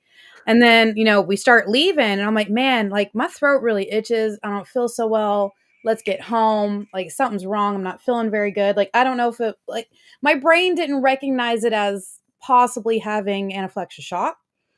There's a Kroger's not even a block down the street. Sean drove to that Kroger's, was trying to get something. I get out of the car, and then all of a sudden I woke up in an ambulance.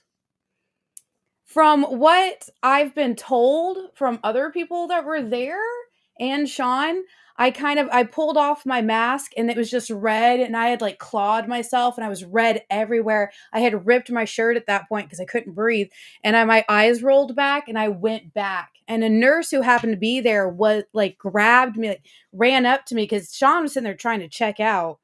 And a nurse, this guy just like came up, he like caught me as I was going backwards. They set me down on the U-scan, where you bag people. And they were just like, okay, she can't breathe. Like they pull my shirt. There's just like hives and everything just coming down everywhere. And it was like, okay. So we called them the next day and they were like, oh my God, there's chives in it. I was like, cool, can't eat chives. Cool. I gotta be a little more careful now. You're like, done. So, Sean, screw you for not doing better, Sean. That's all I took from that. You should have watched out for Jenna, Sean. Well, Jay has actually banned me from ever going there again. Rightfully so, Jay. Yeah. It was just the dumplings. I've eaten everything else. Yeah, cool. No. Jay, you can come in the shot, right? Yeah. Okay. He was playing with the dog because he's getting frisky. Yeah. On Puppo. Yeah. So I got a couple more slides to go through. I'm sad about my sandwich now, though. I know. I'm sorry. We'll eat something when I'm done here. I'm really sad. Do you guys have Whataburger? We don't in Ohio. We don't. If you go to the store, can you buy Whataburger sauce? Nope. Oh. Okay, we need to send him a care package. I'm gonna send him the sweet and spicy and the creamy pepper sauce. It's all because it's all south. We don't have Whataburger. We have the. I don't. Because y'all ain't got HEB either. Those are only in Texas and Mexico. Oh wait, what? HEB, the grocery store with a barbecue restaurant inside of it. See, when you said Whataburger and you said HB, my mind went to honey butter chicken biscuit. Yes. HBCB, and I was like, I'm there for it. We don't have it. You can actually buy the honey butter at usually Walmart. Listen, I love Whataburger. I've had Whataburger and I've had the HBCB and it's so good. Yes. Jay gets extra honey butter on it. Ooh. You can actually buy it on the side. Like I said, if you go to Walmart or Kroger's or whatever you have up there, they're actually in the next to, what is that? Butter is where we find it normally at Walmart. The honey butter sauce. I think. If not, I've got a good recipe. We have both. And I don't know if we have either of those in the store. That makes me so. You can even buy the Whataburger pecani sauce at Walmart now. Oh, dang it. Dang it. Yeah. I need you can buy Zaxby's sauce at Walmart now. Ooh, see. I get in trouble there. We don't have Zaxby's either. Jeez. Hardee's? Yep. We have Hardee's. Biscuitville? No. That might be a Carolina thing. We have you're going Zaxby's. We have Raisin Cane's. We have Popeyes. I love Popeyes. I do too. Popeyes is. You know what the best thing to get at Popeyes is? You get the spicy chicken sandwich without pickles, and then you get a side of red beans and rice. You get a whole thing of sweet heat. You pour the sweet heat in the red beans and rice, and you mix it up. You put that on the sandwich, and then you eat it. Stop. I'm gonna stop you right there. Okay. The blackened tenders. Oh, those are good too. Oh, and I love it because every single time I pull up in there, they go, oh, it's going to be about 8 minutes because we got to make it fresh because we don't make it typically. And I say, With the sandwiches heck here? yes, make my food fresh for me and it's going to taste delicious and I'm there for it. So yes, Same with have you had the popcorn shrimp? yes, it's so good. I like to mix it with the sweet heat and red beans and rice as well. But when I go and I get the blackened tenders because I know they make it fresh for me, I'm like, I'm good with that. Yes. Like, do you mind waiting 8 minutes because we're gonna make it fresh? I go, no, please make it taste delicious for me. No, I'm not gonna be upset. So I'm about to probably make you real jealous right now. Do you want to tell them what we're doing for our date tomorrow? Tell me. The wing place. So we are going to a food truck. So there's actually this certain company has about 5 or 6 food trucks that's out throughout Houston, and they have an in-store place over. I think it's on Westheimer. Anyways, downtown Houston, which is like an hour away from regular Houston. It's crazy. So we are actually. All right, hold on. Food Freeze truck. real quick. All I know is I know downtown Houston and I know Spring. Yeah. Where we are closer to Spring because it's off of Louetta. Okay. So I have family in Spring. Okay. Tell them to go. It's off Louetta. Okay.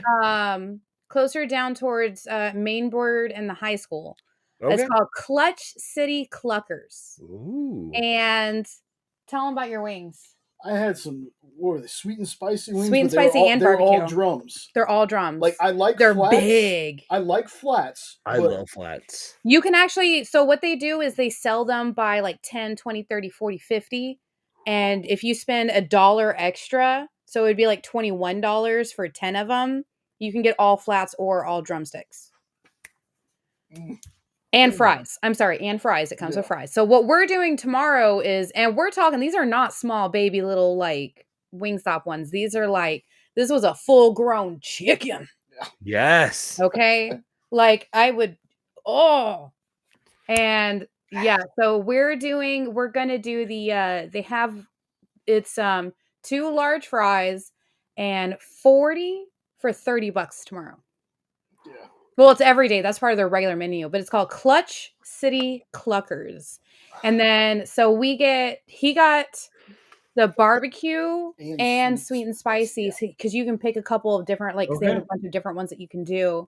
So we're going to do that tomorrow. And I might do the Clutch City fries where it's got chicken and then their sauce on it. And it's all halal as well. So yeah. Which means it's also kosher because halal is almost the same practices. Very closely the practices. That sounds fantastic. Yes. And then it's funny because so this truck is actually next to a halal guys. So if I wanted to get a gyro, and then it's also at an Eskimo guys, which is a drive-through convenience store. So super excited. I love this. And it's Eskimo guys because they've also got like ice cream and stuff that they do. Yes. So good. You come down here, I take you. I have family in Spring. I will make it happen at some point. Y'all come up to Columbus. I won't get you that, but we'll take care of y'all. It's like, you come down, you need to be here for at least a week so I can show you the good places. Because there's a place right up the road from us called Roberto's. Ooh. And we actually know the owners and stuff. They keep asking me to come work there all the time. But that's where I like to get my grilled cactus breakfast tacos. Heaven. Because technically we live in Spring. So now you know more people from Spring. I do. Yeah. Great. Small world. It is. My cousin and my aunts and uncles live in Spring. And I'm like, the fact that I know that exists. So last time I was there, we were in Spring in, hold on. My daughter was barely, so it was like 2018. We were there. Been a hot minute, huh? Yeah, it's been a hot minute. So we flew down to Spring, Texas because Beyonce and Jay-Z were doing a concert. Oh God. At the pavilion? No, NGR Stadium. Oh, okay. And so I was like, hey, we'll stay with you guys if you will watch our 1-year-old daughter the time for like just like 5 hours and make sure she's alive so we can go to a concert with some friends. And they're like, we'll do it. So we took my aunt and uncle in Spring, Texas. So they watched our daughter, because she was now 7 years old. God, I feel old. What is time? So we could see Jay-Z and Beyonce. Do you want to hear something crazy? This is But we totally did go to has nothing Torchy's. to do. We went to Torchy's before the concert. Oh my gosh. So I was just thinking, my oldest niece turns 20 on Valentine's Day. Ooh. And that made me feel real old because she invited me to a birthday party. They live in Louisiana. It's only like 2 hours from here. Yeah. I remember bringing her home from the hospital in my arms, tiny, and now she's almost a foot taller than me. You're like, And she's an apprentice tattoo person. Like, ooh. she does tattoos now, and I'm just like, what? You were the bottle. You were a child. I had to change your diaper just like yesterday, right? Like, what is time? Yeah, is she gonna give you a tattoo now? Maybe, I don't know yet. And then my sister had a baby yesterday. Oh, congratulations! Thank you. She's gorgeous. I have 21 nieces and nephews. I have trouble with them all. Yeah. I have 1, 2, 3. When your sister has her kid, that'll be 22. Yep. I have 6. From one sibling or No. From my side and my wife's side. Oh my god, mine's a little crazy. So it's like I'm sorry. We have 7. I'm the oldest of 6. Okay. And then I have an additional almost 10 first cousins. And all of their kids call me auntie as well. So they're my nieces and nephews. Okay. Yeah. So that makes 21. Yeah, we have. I have 7. Total. Okay. Oh, and I'm super excited. I'm buying my Comic Palooza tickets this weekend or this week. Tell me, what is Comic Palooza? June 22nd. Don't get me lying. Hold on a minute.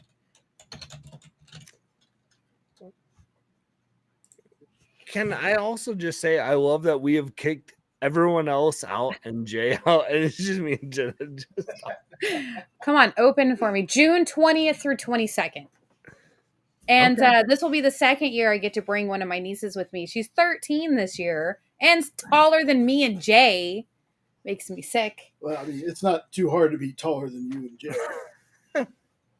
You're not taller than me and Jay. It's like, Kyle and them were making fun of one of the actors looked like an AI picture, and I was like, hey, you know what? To me, anybody over 5'3" is AI.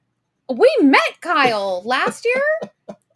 I did not realize he was that tall of a person. That's not fair. I'm all of 5 foot. Kyle's AI.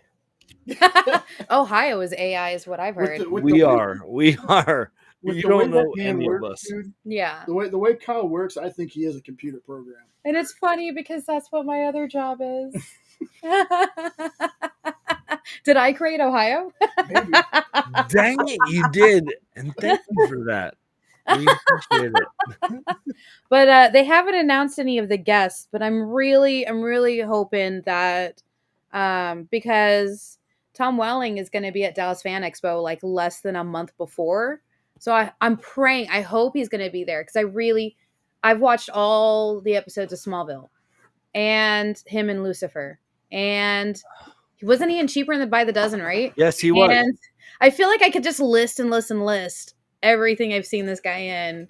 And from what I've heard, he's much bigger in person than he is in the shows. And I want to see it. Jenna. What? That's why you all... Jay, don't listen. Okay. And that's why you guys need to come to Fan Expo in Cleveland. It's a 2-hour drive from us. We got Charlie Cox. Oh. David Tennant. I feel so bad. That was at the Comic Palooza you didn't go to. Grant, who is the Flash. Oh. Tyler, who is Jay's favorite Superman. Yeah. Brandon Roth. Tom Welling. Lois from Superman and Lois that Jay likes. Michael Rosenbaum from Smallville. Oh my God, he's going to be at Fan Expo 2 in Dallas. Oh, A couple people from High School Musical, which I feel like Jay is a fan of. No. are you? No. No, he's Corbin not. Blue. I know him from other movies. And then a bunch of people from Flash and Arrowverse. Like, I'm just saying, like, y'all should come to Fan Expo Cleveland. Okay, here's the thing. Here's the thing about celebrities at cons for Jay. Jay has technically only ever been to 3 cons. He's been to Comicpalooza twice and Dallas Fan Expo once. That's it. He's been to one day. Let's see. Last year he went all 3 days for Comicpalooza. The year before you were there for all 3 days of Dallas Fan Expo, but he's only there for one day of Comicpalooza. I have been to many cons from many different states. So for me, I don't mind the celebrities and thing. For Jay, the first one he went to, Stephen Amell was there, and I couldn't even get him to get in line to just meet him. No. He was like, no, I'm good from a distance. I don't want to meet. I'm good looking at him from over there. Like Johnny's in the chat saying Gunn better be there too. I know he's joking, but Sean Gunn was actually at Dallas. Yeah. Last year. Sean, I think Sean Gunn was there last year at Fan Expo Cleveland. I think Fan Expo is like one company. Then they just like move it to each town, isn't it? Is that how that works? Yeah, it really is. Yeah. So, Jay, Laura, who was Supergirl in Smallville, Laura Vandervoort, be there. Yep. Yeah. Erica Durance. Oh, yep. She's gonna be there. She's a Tom Cavanaugh, who was in The Flash. I'm just saying. Y'all can come up with us. We'll drive up. It'll be good times. I'm putting it. We'll have to maybe next year. This last year has kicked our butts nonstop. Hey, like between the hurricanes, the outages, the flooding, the blizzard, we've just gotten behind a little bit. So we're planning all of our stuff for next year. Comicpaloozas are one for this year, you know. Okay. Johnny and Nope. How did trivia go, Nope? Nope was actually going to be here tonight, but he had trivia. Oh, okay. He can pop on now if you wanted. So yeah, Comicpalooza will be the one that we do this year, and then next year we're planning on going maybe a little harder because Sean's went to his very first convention last year. It was Comicpalooza. That was his first one ever. Where's Comicpalooza? Houston at the George R. Brown Convention Center, and the streets around it, and all 3 floors. I love it because they have the quiet room. There's a kids area where they like make snacks and stuff. The ASPCA is there for rescue puppies up for adoption. And then there's the Friday night All-Star Texas Wrestling is there. I have so much fun. I loved watching that. And now because of last year, I took my niece there for her first convention and now she's obsessed with it. And she can't wait. Like that's one of her top 3 things that she can't wait for this year to see it again. Even though it wore her out last year, she had school all day because they had it back in May last year. So she had school all day, and then we went to the con, and then we went upstairs to watch wrestling, and she was just like, yeah, and fell asleep on the way home. So cute. I get it. Like I was at a GalaxyCon in December, and we had AEW here, and I was like, I got press passes for that, and I was like, yes, let's go. Like let's do this. So. And then Saturday we both cosplayed. I did a biker version of Harley Quinn, and she did Nezuko from my Demon Slayer. But she did learn a couple of lessons about cosplaying at a con. Always have an undershirt or something prepared. Oh, my poor girl. At one point, her kimono started untying and she didn't realize it.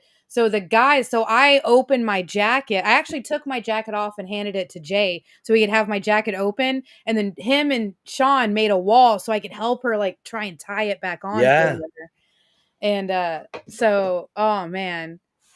But she had so much fun. The guys had so much fun. And then the other lesson that Sean learned is have better shoes. That's a lot of walking. And then I like the way that Comicpalooza is done because the whole front street is completely blocked off, and Discovery Green has even more things because they'll have concerts and games and food trucks. Ugh. It was nonsense but fun. Lots of people and couldn't So barely good. hear a thing. Didn't win anything. Oh, poor Nope. But yeah, if anybody does make it down to Comic Palooza, you see us, say hi. Yeah. Clutch City actually brings. That's actually how I learned about Clutch City. They were there last year, and that I got them there, and I finally found one of their other trucks over off Luetta. Oh, that was the same place? Yeah, it's the same place. Oh. Remember the fries and everything? Hmm. Yeah, it's the same place. Because that's what I got at the con last year. Was Clutch City. And then there's also for anybody who doesn't know, I don't know if they have them in other states. I know they have them in Texas. They have Pecos Pete's, where you buy a mug. Baby, bring me a mug. We have all the cons we do are Wild Bill. Okay. A DC So- fandom? Heck yeah, I love DC fandom. But so it's called Pecos Pete's, and you buy this mug that Jay's going to bring me in a minute. Usually you can buy it like Friday or Saturday, whatever day you buy it, and it's like $20, and then you drink all weekend.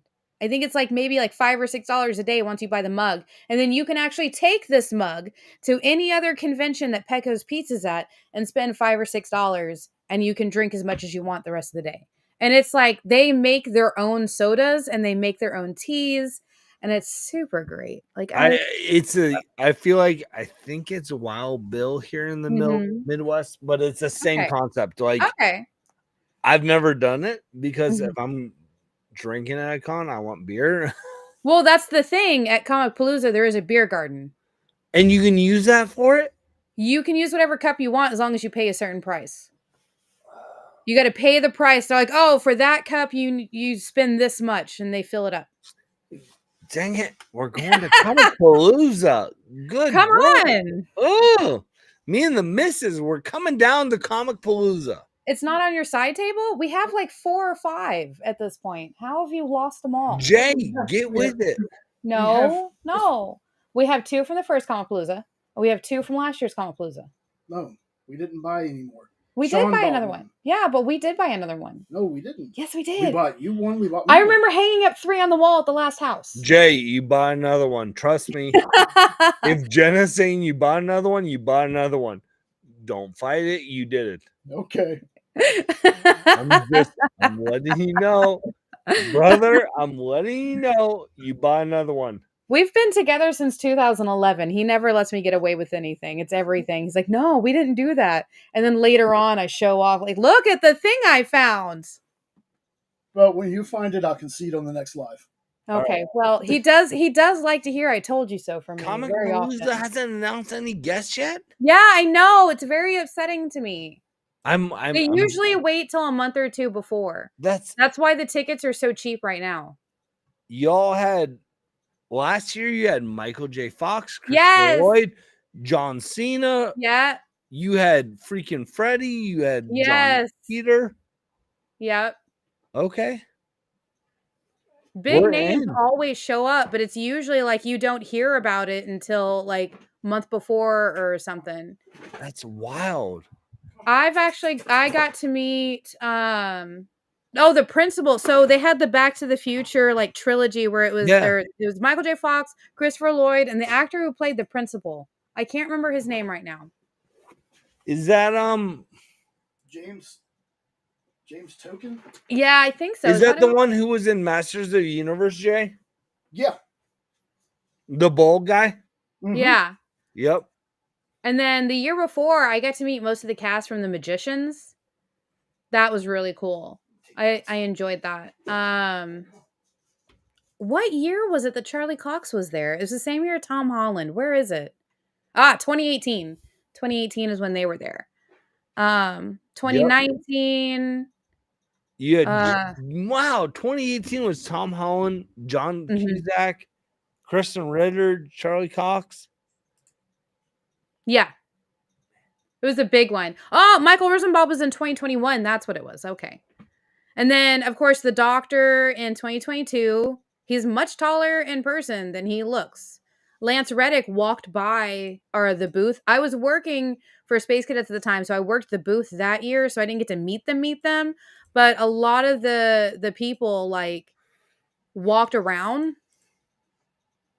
and they came by our booth because the way Miss Jen does it for Space Cats, it's a big booth. It's a big corner booth. We have big flags. It's separated in 3 sections where we have like classic comics of like epic proportions. And then on the other side, you have plushies from all over the world. And then on Yep. the other side, we had like collectibles that were like posters for signing and this and that. So it's kind of like she goes hard. She didn't go last year, Comic Palooza, for the con.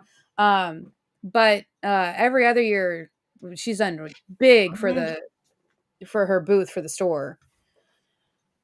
Man, no, y'all have. I'm looking at it right now. Y'all have a good lineup. Yeah, we usually do. Oh, Anthony Starr was there. 2023. Yeah. Oh, William Shatner. He's been there a few times. Stephen Amell was there. That was that year. Yeah. Jack Quaid's been here a couple of times, if I recall. Was he? Let's see. He was there in 2023. Wasn't he there last year? Man. Oh yeah, Shannon Doherty and Rose McGowan were there. That was cool. I almost cried. Jim Butcher, Stan Sakai. I got to meet him. Was so Ooh. cool. Chip Zdarsky and Ryan Otley. Oh yes. So Chip, I just met Chip at CXC here in Columbus here in September last year, and it was great. He was fantastic. Yeah, he's good. I like the way he does it, where if you sign it personally, like if he adds your name, it's free. But if you just want, his signature, it's $10. Sean actually got a signature from him, and I was like, yeah, just say to Sean or something. And he was like, no, I was too nervous, so I just gave him money. I have it somewhere here on the rack. I'm looking. Of course, last year we had just moved over here, so I didn't have all my books, so I didn't get my Usagi Yojimbo book signed. I was super sad. Yep. To Greg. Oh, that's cool. Oh, hold on. Is it in here still? What? I did get one thing signed one year when I was working by Carlos. Yes, my picture by Carlos. He's the voice actor who plays Dom Santiago in Gears of War. Yep. And I played Dom in all 3 of the first games. That was my character. That was me. And so, have you played any of the games? Gears of War? Yeah. Yep. So I played the first 2. Oh, okay. No, I'm about to spoil the 3rd one for you then. When did the 3rd one come out? Shoot. When did Gears of War 3 come out? Because we're on 5 right now. So I say that, Jenna, of like, I haven't played it. You can spoil it. It's okay. He actually said it in the voice too. So bitches. But what's so funny, I love telling the story. So I sprinted from one end of the convention hall all the way to the other end because I had 5 minutes. I had 5 minutes, get down there, get a signature, and get back to the booth, right? And so I sprinted. I jumped over somebody at one point going down this like convention hall. I was like, oh no, that's a kid. I jumped over them and I still had the money bag like on my waist. And I was just like sprinting. I was like, oh my God, I have 5 minutes to meet Carl. I can go meet Dom. I can do it. And I get there and I just like, I couldn't talk. I was just like, oh my God. Hi. Hi. And he was like, because Jay had been sitting there talking to him for a while, telling him kind of like about me. And so like one of the persons who worked at the store was there and they're like, yeah, we can watch because we know you love this guy. And I was like, I'm sprinting down there and he's down and Jay gets down there and he was like, yeah, go get a signature. And I'm like, I can't breathe. And I was like, hi. And then I told him, I was like, look, I loved Dom. I was so devastated and heartbroken. And I was actually depressed when the sacrifice scene happened in Gears 3 and Dom gave that touching speech of coming home to Maria as he's sacrificing himself for Marcus and Anya and Sam and Baird and Cole. And it's just like the most heart-wrenching, gut-destroying scene in the entire... And during that scene is when they played... Do you remember in the first trailer for the first Gears of War game, they played All Around Me Are Familiar? Mad World. They played that song during that scene. Yeah. And so it is like, and I told him that I was like, I was so sad. I was depressed. We had to put the game down. I had to walk away for a couple hours before we come back and finish it. I was crying. Like, I was sad, man. And he was like, I appreciate that because everybody else that comes up says how angry they were. I was like, the story played out that way. Like, that ending was going to come eventually with how the story was going between the comics and the books and the games. Like, that's where his story was going. And it just happened to happen in the third game. And the way that Jay, don't cry. I'm going to start crying. I'm not crying. Jay, don't cry. Jay, don't do it. Try not to. And the way that they did it in the game, it was just, and then the scene immediately right after it when Marcus goes after, I forget the name of the character. Griffin. Ice-T. That's who I remember. It's Ice-T who voices Griffin. And he is like, my brother just died. And I was just like, I gotta walk away again. Marcus. My heart, my soul. And then just like, and I told him, he was like, so what's your name? I was like, Jenna. And he's like the porn star? You're like, excuse me? I was like, wait, no, yes, no, wait. That is how you spell it. Which one? What? What is going on? And then, he said a couple of things in the voice, and I was like, I wish I could hang out with you more because nobody was in his line. That made me angry. Nobody was there to like see. I was like, this is ridiculous. This is ugh. And so I was like, I wish I could hang out more, but I got to get back to the booth to work. And I start sprinting because my 5 minutes was up. Okay, I was about to be in trouble. So I start sprinting.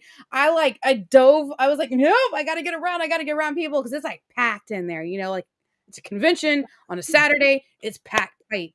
And I was just like sprinting, trying to like dive people. And I get back to the booth and I'm like sweating. And I'm like, I made it back in time. And they're like, you took the money bag with you. Otherwise you could have stayed longer. And I was like, no. They're like, yeah, we couldn't make change for somebody. I was like, I felt so bad because like, they're like, you got 5 minutes. And I was like, I can make this work. I didn't even think about handing them the money bag on my way. You're like, no. I handed them my phone because that's what we use to do credit card payments. So I had handed them my phone. I forgot about the cash though. So because it's you and Jay, I don't know if I've ever told this story before. You want to hear a funny story of a Comic-Con convention I was at in Cincinnati here? Sure. So I went to Cincinnati Comic-Con here in 3 months ago. I was press and they're like, yeah, you get it and stuff. I went in Friday. Nobody was here at the con. It was very low key. And I got there and it was I went to go see Sam Jones, Flash Gordon. Okay. And so I went up to Sam Jones. And I was like, hey, like, big fan of your stuff. I had press credentials, I wasn't trying to like, and we were just talking. He had comic books from the new Mad Cave series. And I was like, what's it cost to get you to sign a Mad Cave comic book? And he was like, oh, this. And so we were talking and we had we talked for like 10 minutes. No one was there Friday. So I got him to sign it, got a picture, walked away. And as I was like 10 minutes later, I was like, nobody was at Sam Jones's booth. Like, I should have said something like, hey, I'm press. I'd love to interview you sometime. Yeah. Like, have you on the show. Like, I had the credentials. So I was like, you know what? Dang it. I'm going to go back and talk to him. Well, like, let's just do it. Like, what's. So I walk back up to Sam Jones's booth and I go, hey, he was like, hey, he's like, I'm glad you came back. I was like, oh, okay. He goes, he's like, are you a baseball fan? I'm like, well, yeah. And he goes, great. I'm trying to log in to my YouTube TV so I can watch the baseball playoffs that are going on right now. He goes, but I don't know what's going on. He's like, the conference gave me these passcodes for this internet. He's like, can you help me out? So Flash Gordon literally hands me his phone and is like, "Can you like figure this out?" So I'm like, I'm holding Sam Jones's phone, and I'm going, "Okay." I'm hitting like 18 digits into his phone. I'm like, "Okay, here goes." And oh my gosh. and I'm like, "Yeah, I got you. You can see now the Yankees and the Indians play now. Like, here you go." He's like, "Awesome." He's like, "It's so good." Because I spent like 20 minutes before this explaining to him like comics and like, because Mad Cave had the Flash Gordon series, Yeah. but they also had the Flash Gordon quarterly coming out, and I was explaining to him like what both were in comics, and then like after I got him logged into to watch his baseball, he goes, we were just talking. I was like, "Hey, Mom," like, I was like, "By the way, like, I'm pressed. Like, Sam, like, I would love to have you like hop on the show sometime, do an interview if you're interested or something." He's like, "Awesome, cool. Like, who do you think's gonna win this game?" And I was like, "All right, cool. I'm gonna just not push this anymore." I'm like, "I literally logged you in to get baseball on your phone, and that's all you care about right now, and I'm okay with that. So I'm not gonna push it." Yes. So I was like, Let it be. I'm done. Oh my That's gosh. awesome. My coolest story isn't even my story. Jay heard her say it. Oh, Tara Strong? Yeah, I have a Tara Strong story. Jay, tell it. So we were at Dallas, and she was in her biker Harley Quinn cosplay. I want to grab the jacket so we can show that off. You did And- great work on it. Get the jacket. Hold on, I'll get the jacket. You tell the story. Yeah, I made a bunch of stencils, and we spray painted it and all this. But we're walking, and I happened to look to my right, and I was like, "Man, if that's a Tara Strong cosplay, they did really good." No, it was Tara Strong. It was walking beside us, and she looked at Jenna, and she goes, I can't remember if she said cool outfit or cute outfit. She's like, that's cute. Yeah. So here's the front where I've got all of my like biker stuff from biker rallies. So good. And then there's the arm where I painted it. And then this other arm, hold on, for the big reveal to the back. The other arm is the checkers, and then the back. Yes. And then I also had like leather leggings, like big boots, and then a red and black shirt. And then my hair was half black, half red. And then I did like the diamonds up and down my faces. Yep. Yeah. And then here's all the cons. All of this is like some of the cons that I've gone to and worked at and whatnot. So good. Yes. And then what's funny is, so all of these wristbands are from biker rallies that I've worked as a bartender at. Actual legit biker rallies, like Lone Star, Bikers for Bikers. I've been to Sturgis twice in my life. Wait, Sturgis, that's in like Montana. Yeah, it's up north. I can never All remember. right. So Jenna, there's a YouTube people when I hopped on 4 years ago. His name was Captain in Comics and Tori. Mm-hmm. And Tori works Sturgis. All right, hold on 1 second. I'm gonna grab it. Okay. I'm gonna put this up. Okay. It's heavy.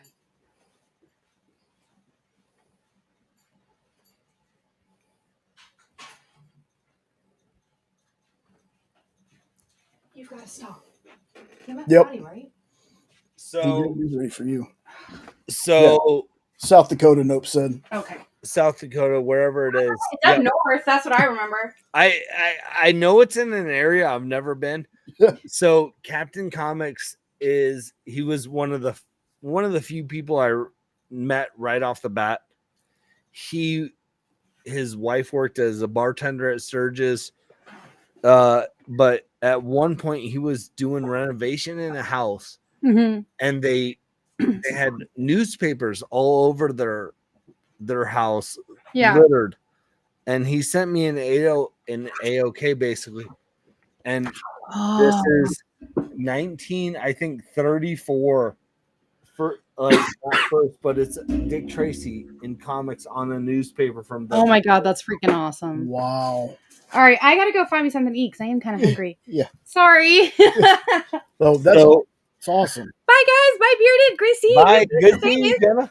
So it was from Sturgis, like that was like my connection with him. He's like, oh, I got this newspaper. And I was like, he knew I was a big Dick Tracy fan. He's like, I'll send it to you. I was like, yes. Now, for those of us that don't know, which I'm included in this, what is A-OK? Act of kindness. Oh, okay. Gotcha. Yep. I It just is someone who likes what you do and sends you an act of kindness. So, like my awesome bearded shirt that I didn't wear because you were going to be here tonight. I thought about it. I was like, man, that's on point. I don't want to. I don't want to. Yeah, I don't want to be that guy.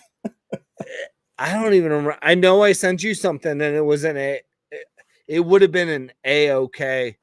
I don't even remember what did I send you? The shirt? Yeah. Did I send you anything? I feel like the jump. Oh, you got the. Did you get the exclusive? It's the one with you and Mrs. Bearded on it. Oh yes. Yeah.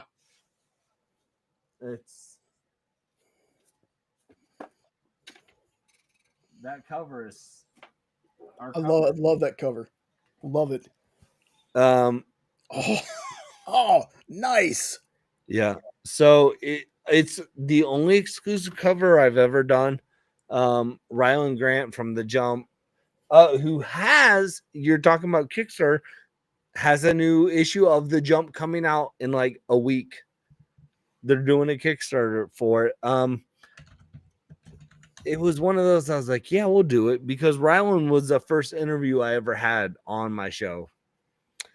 And man, no, yeah, I sent that to you because I was like, man, you've been a big supporter of my channel. So I was like, I sent you the comic, a shirt, and I feel like anything else. I was like, yeah, you gotta have it, man. The letter, I kept that. Did you have the letter? The note that you wrote, I kept that. What did I write? Hold on, I showed. I showed it a little while ago. Did you really? And I missed it. You showed it. What did I write?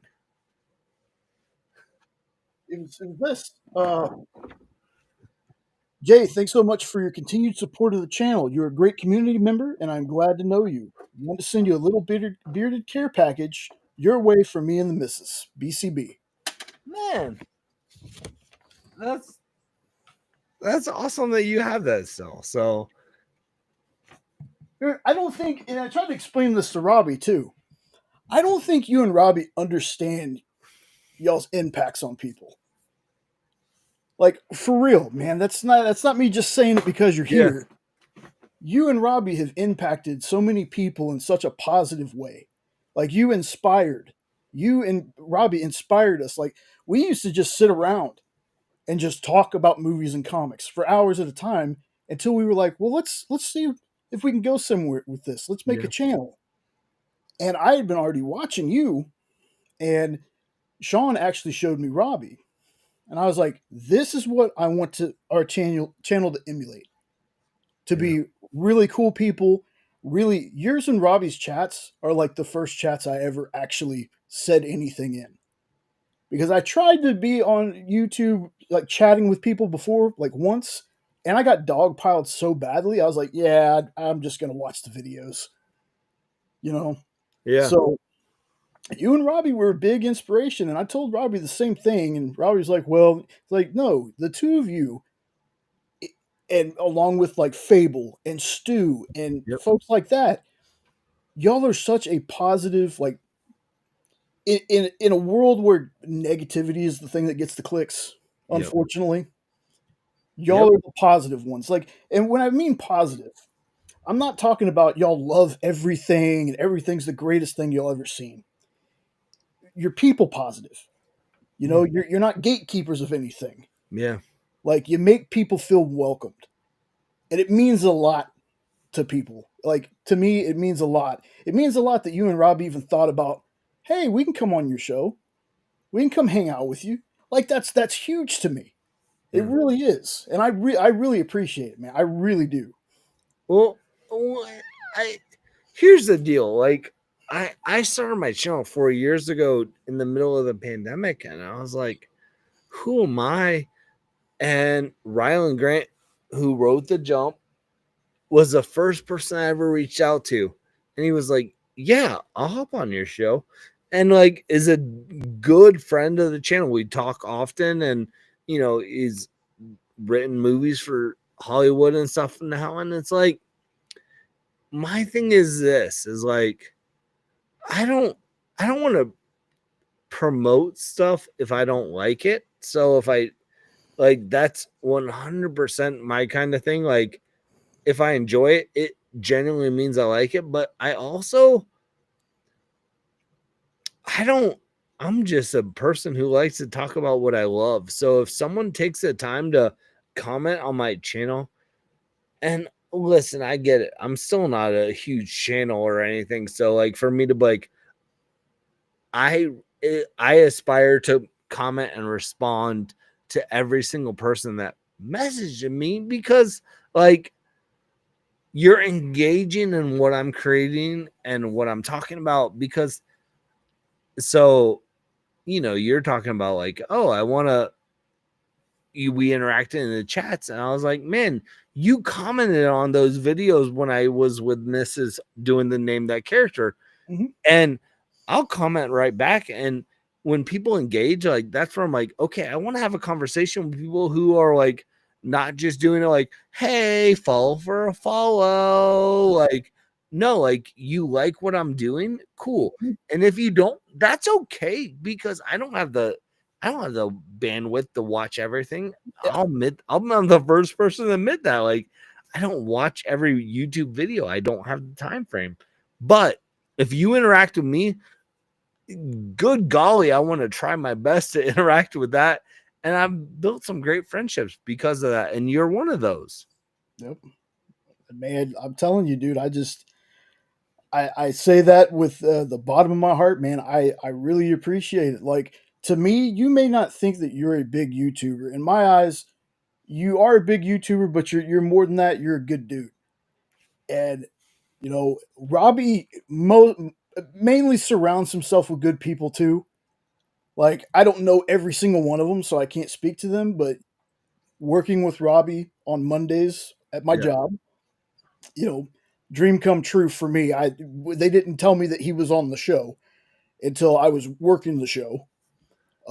Getting to talk to you, and like I said, I want to be able to eventually bring Stu and Phable and people from my chat. Like Nope has been on my channel a few times. I want to do that because I want the comic community to be a place where it's not, look how many followers I have, look how many subs I have. I want it to be, we're one big community of people that love comics and the culture that comes with that. Yeah. Like, I want that to be the focus. I want it to be like, I won't always have YouTubers on my channel.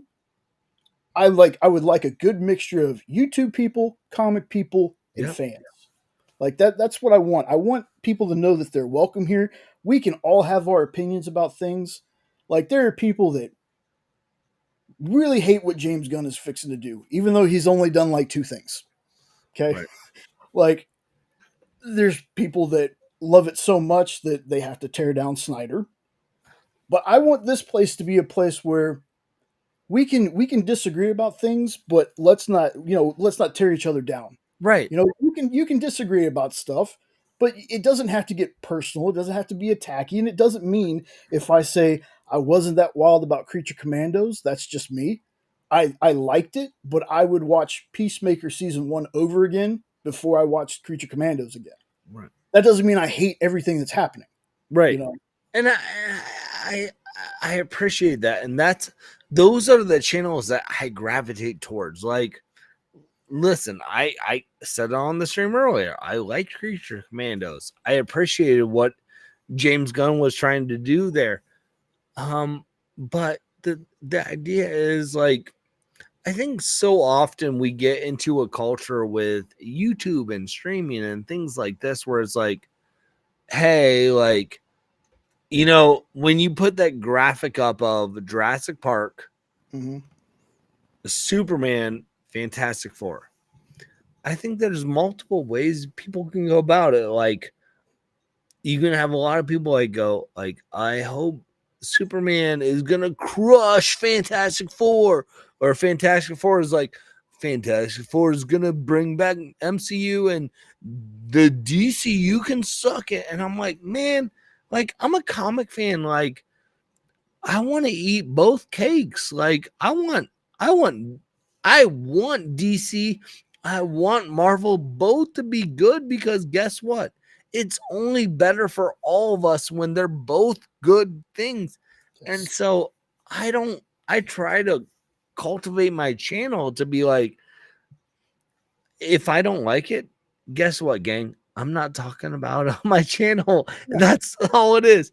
If there's a comic book, 9 times out of 10, when I have a comic book creator on my channel, I've Mhm. read their stuff, I like it, and I probably have asked them to be on it more than they've asked themselves to be on my channel, Right. because I don't want to promote stuff that I don't love, but I also don't want to dog stuff that people like, because listen,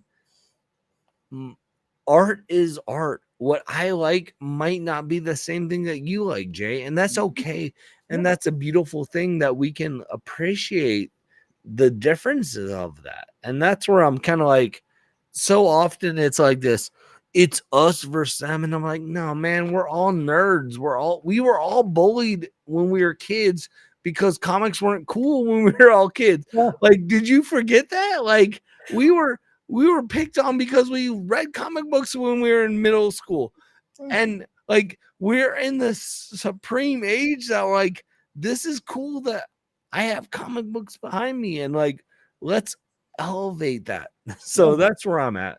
Yeah. 100%. You know, the thing is, it's I don't want either universes to fail, because that just means that somebody might take a chance with a smaller publisher. You Yeah. know, then we'll get stuff like, any Comics Tribe books. I've said this one before. There's a series that Tyler James from Comics Tribe did called the Red 10, which is a superhero murder mystery, Ooh. like a Agatha Christie novel. Like, we could get a streaming show or something like that, or Bad Bug can put out a Grandma Chainsaw anime or something. It's things like that. And I'm like, why would you, like? I don't know why anybody would want Right. comics to fail. When I was a kid, you were not going to convince me that at almost 43 years old, I was going to have so much superhero stuff.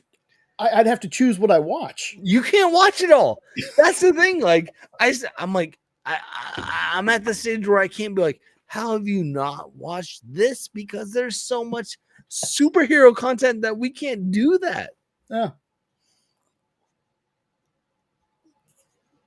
Nope says I'm that same way. I try not to talk or have an opinion on things that aren't for me, but on the flip side, if I like your book or product, I'll be your biggest advocate. Yeah, Thank you.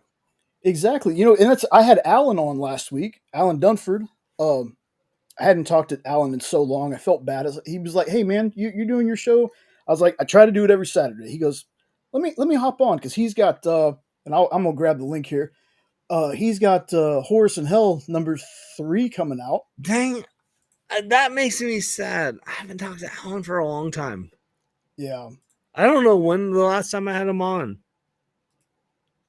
Well, he's been, he's a new dad, like, of a baby. He does have a stepdaughter, daughter. Yeah.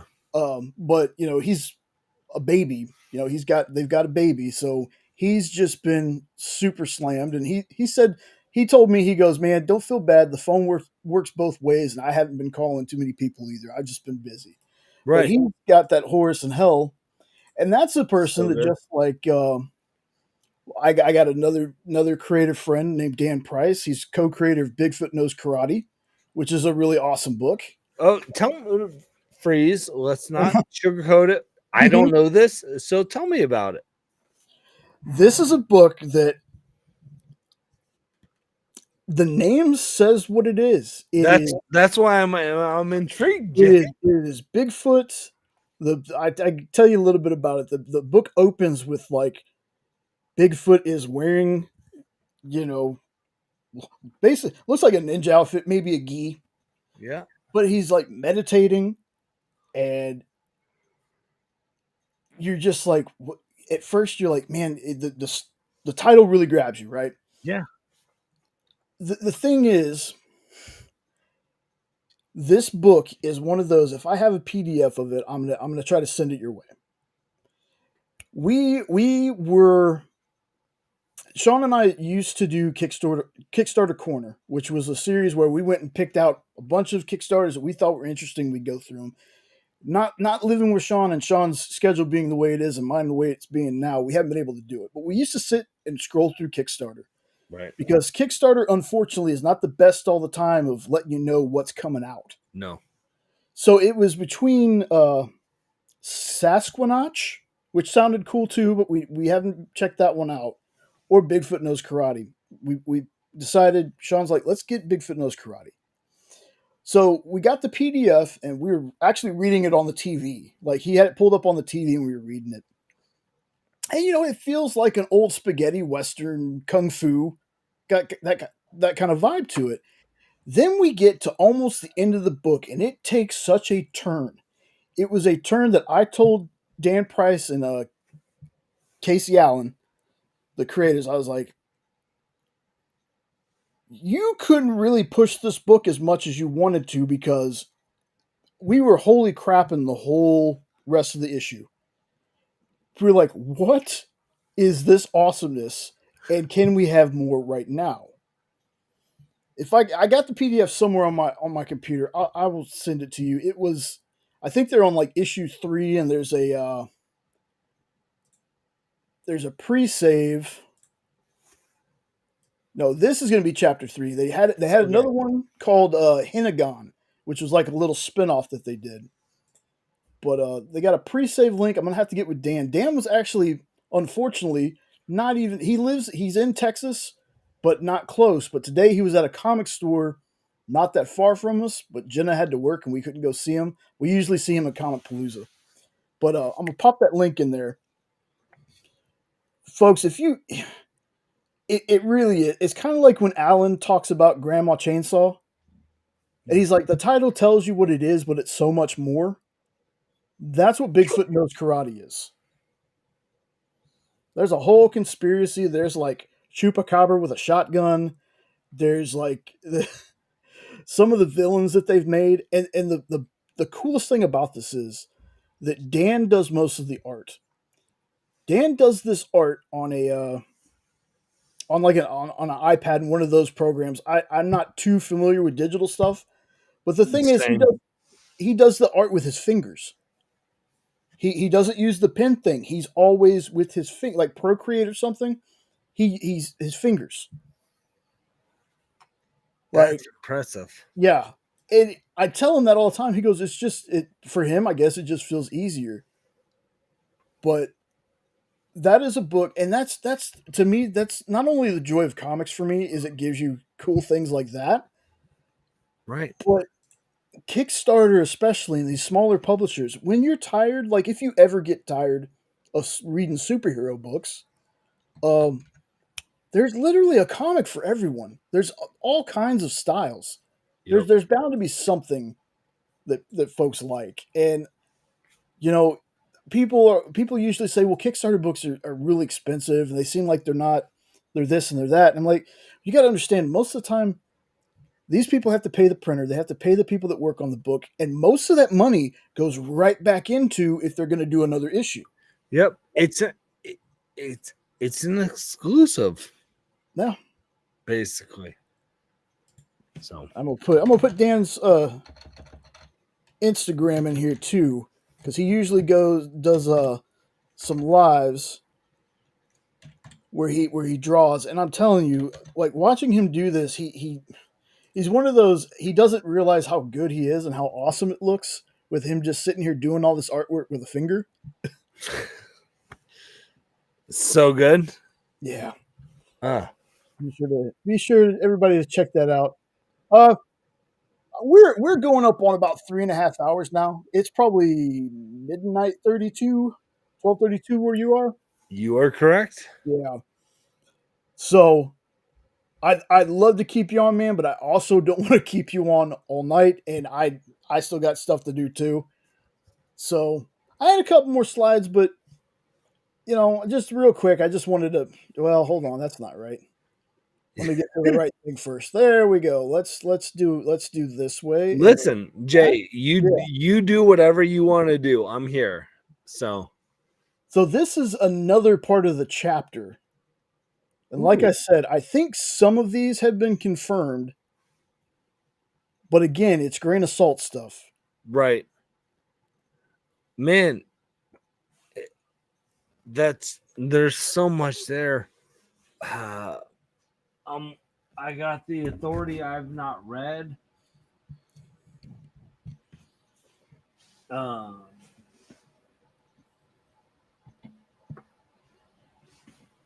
Yeah. So When you got that cover, I think I have. Let's see. I have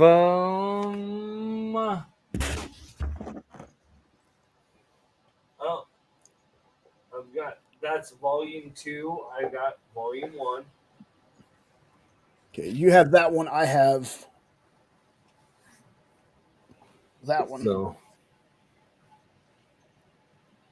So you got. I like those covers though.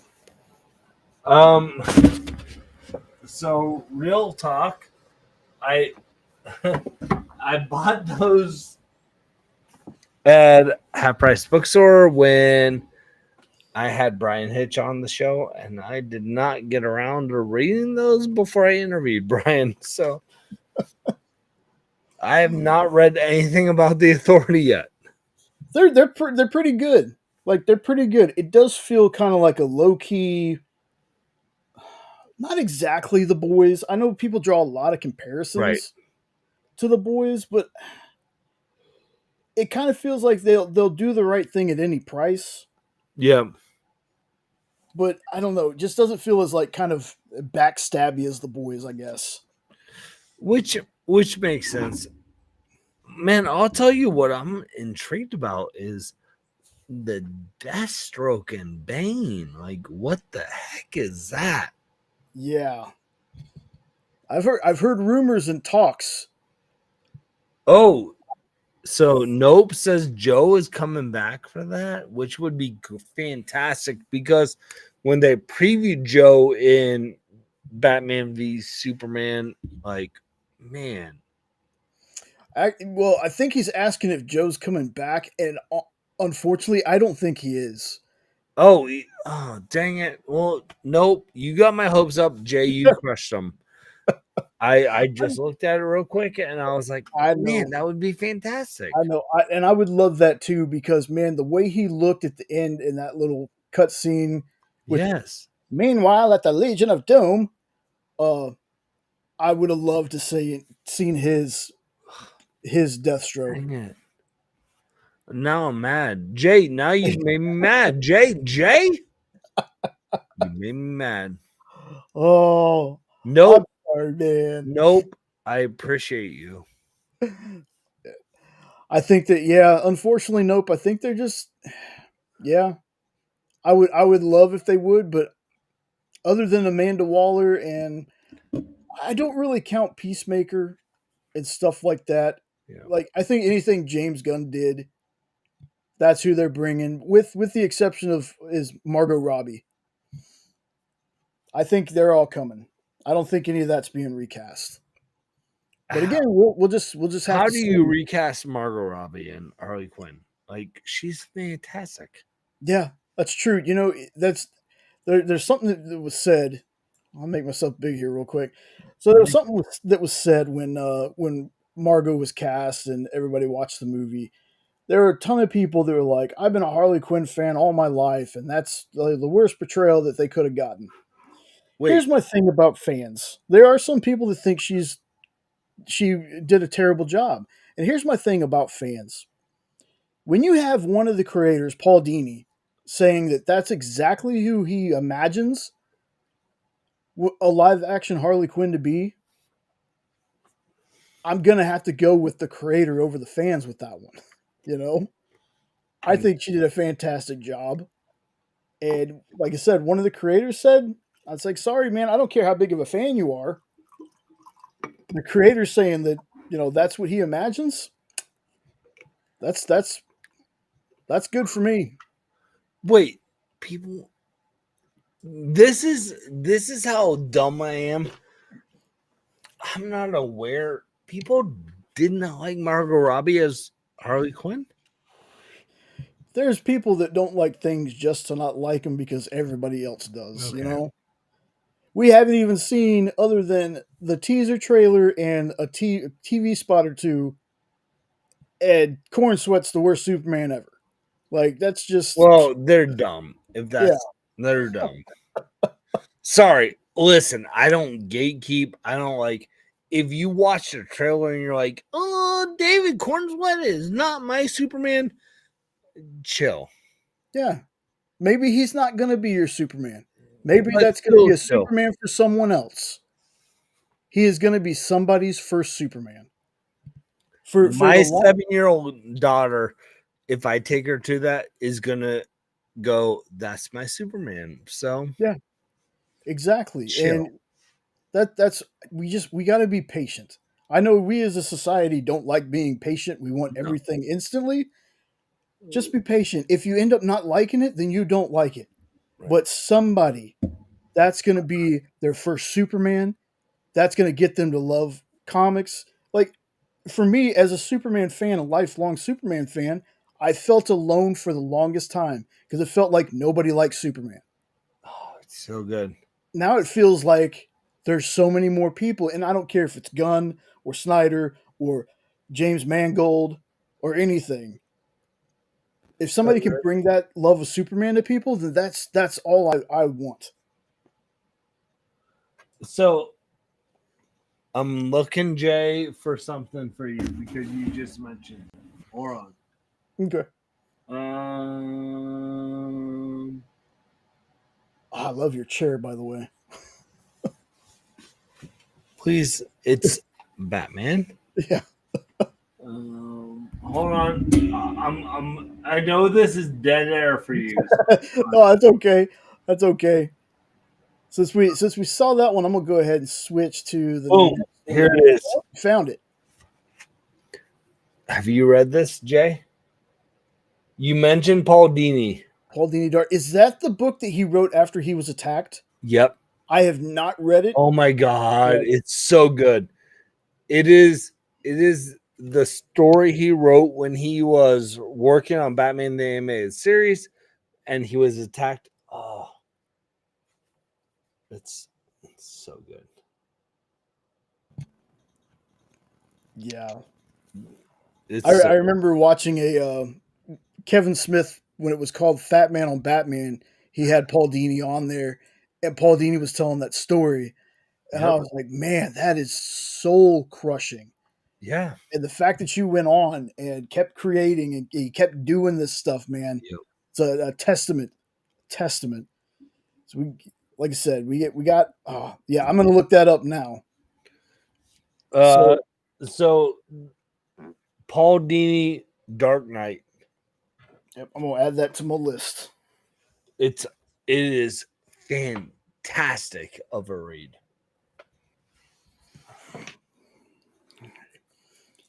Then, like I said, the one that I'm actually really curious about on this one before I get to the next one real fast, Swamp Thing, because James Mangold has thrown his hat in the ring to direct it. I can't remember if they confirmed he was going to direct it. Okay. But I was like, okay, the guy that did possibly the best freaking Wolverine movie ever, Logan, right, is doing that. I'm kind of there for it. Then this one is now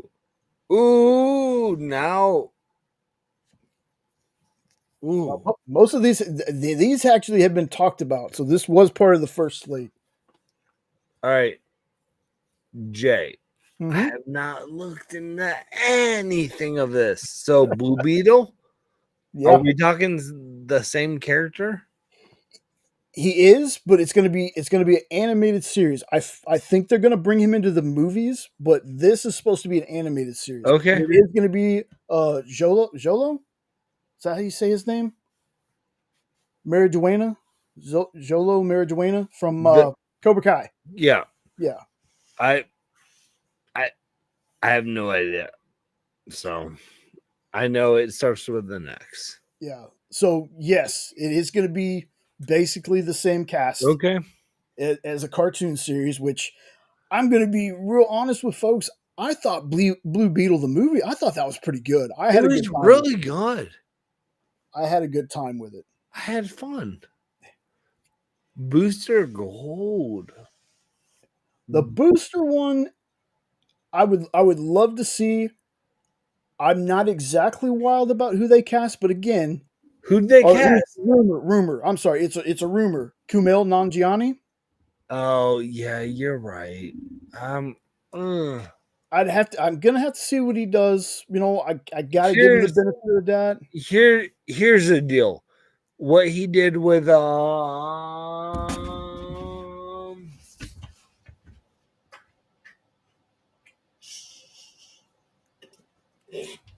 like the Big Sick, he is fantastic. Mm-hmm. He can do the role of Booster Gold. My problem is like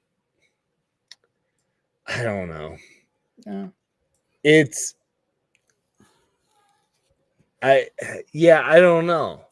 I feel like he could do that role, but it's almost a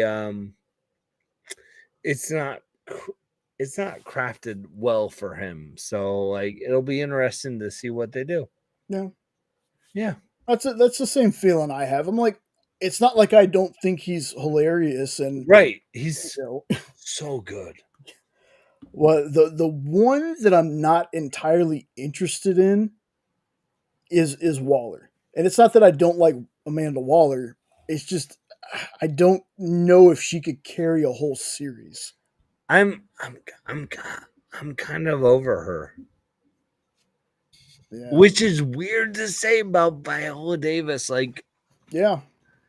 it's fine, but like I don't need a series about just her. Yeah. Yeah. And then Paradise Lost is supposed to be a Game of Thrones type of Themyscira, but without Wonder Woman, is what they're saying. So this is before Wonder Woman's time. I'm okay with that. Yeah, I mean that could definitely be interesting. And then the last little slide I got on this slate is the Elseworld stuff, which again, some of this has been hard confirmed. Some of it looks like maybe somebody thought. Like Harley Quinn, obviously, Adventures of Superman, the cartoon. Right. But then you get things like Batman Ninja. And, Cape Crusader has been out. Right. And I'm not sure if the Sandman is the Netflix Sandman season 2, or if they're doing something else with the Sandman, or if they're even doing anything with Sandman. Spoiler alert, Sandman, whatever they're doing with it is done. That's what I figured. I have no backing on that, but I'm just telling you, it's done.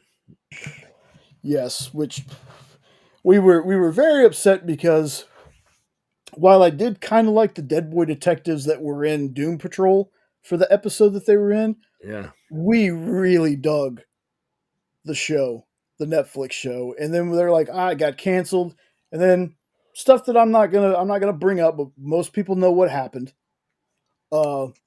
Has kind of screwed a lot of good things up for a lot of people, unfortunately. So then we have these weird ones. Aztec Batman Clash of Empires. I don't even know what that means. Me neither. And then there's one, I mean, I think somebody took pictures from this, but then somebody made some because this right here, I'm pretty sure it's supposed to say Bat Family, and it says Bat Falamy. But these are the ones that I would say take with a grain of salt, because I haven't heard if they're doing a Penguin season 2 yet. I heard that it was supposed to be the one season that was supposed to lead to the movie, but now the movie's been delayed again. And the fact that the Penguin season got so much love. Yeah, I mean, it could Maybe. Maybe. Yeah. And then the Batman 2, which, there's a lot of people like, it's not going to happen. They're just going to cancel it. I think it's going to go. They'd be dumb to cancel it. It would. And I've asked the other folks, like my buddy Ed and Triple B, I've asked them before if, what's this? Hold on. I thought I had the range to do it, and I don't. But hold on. Wait. Oh, and there it is. There we go. Right there. The Batman. Yes, and I am of the camp of I really enjoyed the Batman. I did too. There's people that didn't, but to each their own. I'm afraid, and like I said, I've asked other people on the show about this before. Do you think that them delaying the movie again kills the hype for it a little bit, or do you think when it comes out it'll be fine? I think it'll be fine. Okay. Listen, like us as nerds who are like, oh, the Batman 2, it's gonna be so good. We're gonna watch it no matter when it comes out. Very true. Like, so the delay it for the hype, I don't know. Like, I think it's gonna be fine for the casual viewer. Okay. The last thing on here, there's been talks about it again. Everyone that's watching, if you're watching on the rewind, all this stuff to me is speculation until there's a hard confirm. James Gunn has put it on Threads. Constantine 2. Now with Keanu? There's been talks about with Keanu Reeves, to which I say, look, I dug the first Constantine movie. When I watched Constantine at the time, I didn't know this was a comic book character.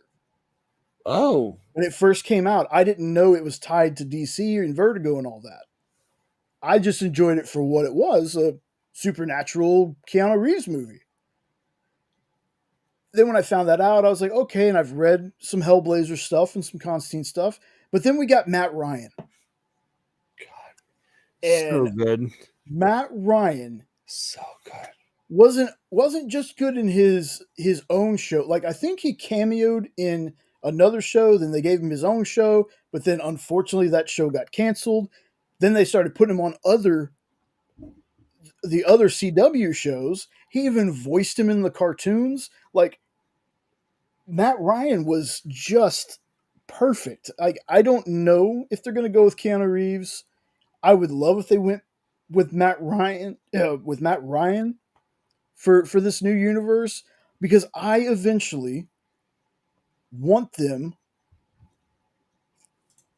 to get to a Justice League Dark. I want to see Etrigan. I want to see Zatanna. I want to see those folks. Okay. Yep. There was supposed to be a Guillermo del Toro in the last. So good. There was so many. So good. Yeah, there was so many movies in the DCEU slate that we never got to see. There was supposed to be a Flash Cyborg movie. They were thinking about one thing that I think it was one of the shows got spun off from it. So when Brandon Routh and Christian Bale were Batman and Superman respectively, not even near the same time, the whole DC universe though was supposed to come out of a script called Green Arrow Supermax. Green Arrow was supposed to be the first movie in the universe, and it was going to be Arrow sent to a maximum security prison, and they were D and Z list villains that he was going to team up with to break out, and that was going to be the start of that kind of interconnected universe. It was going to it was strange, but I was like, man, I was excited hearing about it, and then it just dead in the water. Yeah. And then the reception, unfortunately, for Superman Returns, which I like Superman Returns, but again, I'm not the best person to ask about bad Superman movies. Okay, I don't have a show or a movie that I dislike. It had its qualities, it had its problems, of course, but then we were supposed to get a Superman 2, and that ended up getting scrapped too.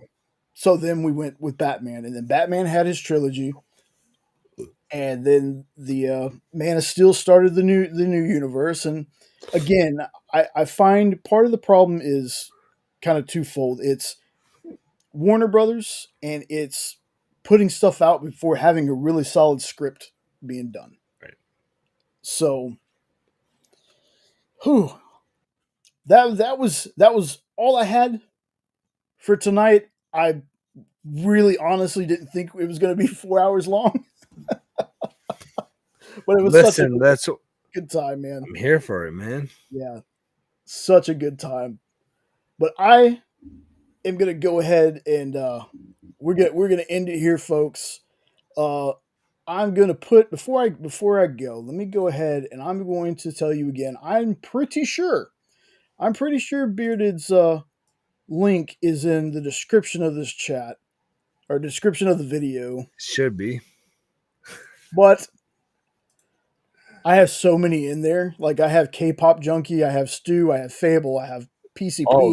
Oh, great people! Yes. Like, man, don't even worry about me. Like, go. Stu is great. Kpop, fantastic. So like, go There's support. that link again, though. There's that link again, though, because if you have not checked out, and I want to say I dropped one of his interviews in here earlier too. So now, before I let you go, Do it. any plans? Same here. Nope. Thanks for catching up with us, boss. Any plans for the channel? Future plans for the channel? Any interviews that you're really looking forward to that you could talk about? Or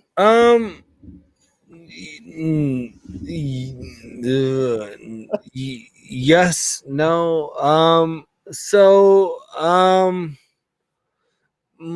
the channel has shifted to very much interview based. Like my wife, we don't have the capacity to do what we were doing in COVID when we didn't have kids. Like it was. With that being said, there is talks because the missus has mentioned she wants to do a show live, and we might do it. But the problem is like the only time frame for us is Saturday night, and someone else is going live Saturday night. So I would push anybody watching here to watch both. I'm just saying. So we don't know. But if you're watching here, interviews coming up. So I had Mark Russell on last week. This week is so I drop interviews every Monday night. So David Andry, who is the resonant and has couple books from Mad Cave Studios, so check those out. And then after that, it is going to be, I have not announced this, but Jay, I'll announce it here. Awesome. Brianna has a book just came out called Raised by Ghosts. Ooh. It is fantastic. Gang, go check it out.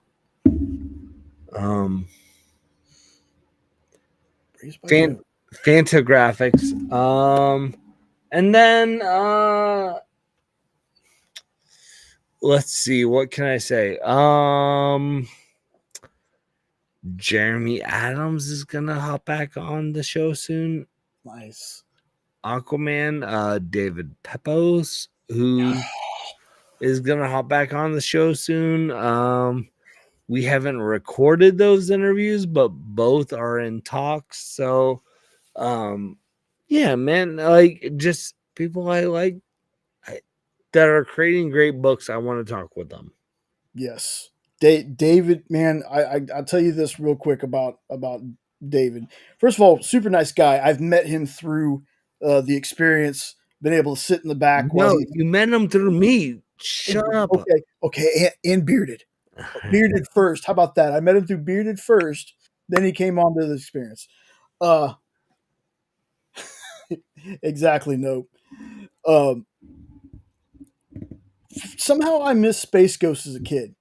Like I did too. I did too. person. Like I know of Johnny Quest and all these other like random Hanna-Barbera characters. I never watched Coast to Coast. I knew of Space Ghost. Okay, I knew of them. Me personally never watched them. David has made me such a fan of this character with Space Ghost, man. And Jonathan Lau's art is just phenomenal. And I'm not even a big art person. And I can look at that and I'm like, I cannot believe human beings can do stuff like this. So good. Yes. Very, very good. So, and is at Bearded Comic Bro the best way to find you? Man, yeah. Anywhere Bearded Comic Bro on Instagram, YouTube, Twitter, Threads, Blue Sky, and I think that's it. And beardedcomicbro.com. Nice. Awesome. Well, you hang out for just a minute. I'm going to end the show, but I'm going to go ahead and drop you out. So I'm here. So I can end it. And I'll tell you this behind the scenes. I'm going to tell you this right now, man. I appreciate this so much, man. This was so awesome being able to actually speak to you and ask your opinions on things, man. This was tops, man. I appreciate it so much. So y'all make sure y'all follow him. I'm going to drop him out. Buddy, I'll see you in just a second. All right, folks. As always, man, I appreciate everybody being here. Longer show than last week. But yeah, y'all know I'm not good with the ending here, but I just got to say I appreciate everybody that shows up every Saturday. You know, it means the world to me that you're here. And nope, thank you so much, man. I'm glad you were able to hop on. You have a great rest of your weekend. If you're watching on the rewind, if you like what you see, don't forget to like, share, comment, subscribe. Check that description. Check the live chat whenever it goes live again to get all those links. All right, there's tons of great people in this comic book community, and I want to make sure everybody's aware of them if you haven't heard of them yet. So, thank you all for being here. It's late. You take care. I'll see you on the experience during the week. For those Thursday that watch the experience, the Geek Chat won't be on, but Mog and Mel will be back. So just want to point that out. So if you missed Sketch Up last week, they'll be back this week. But anyway, I'm going to do my long awkward pause so I can do this part right. And have a great night. And I'll catch you next time. Later.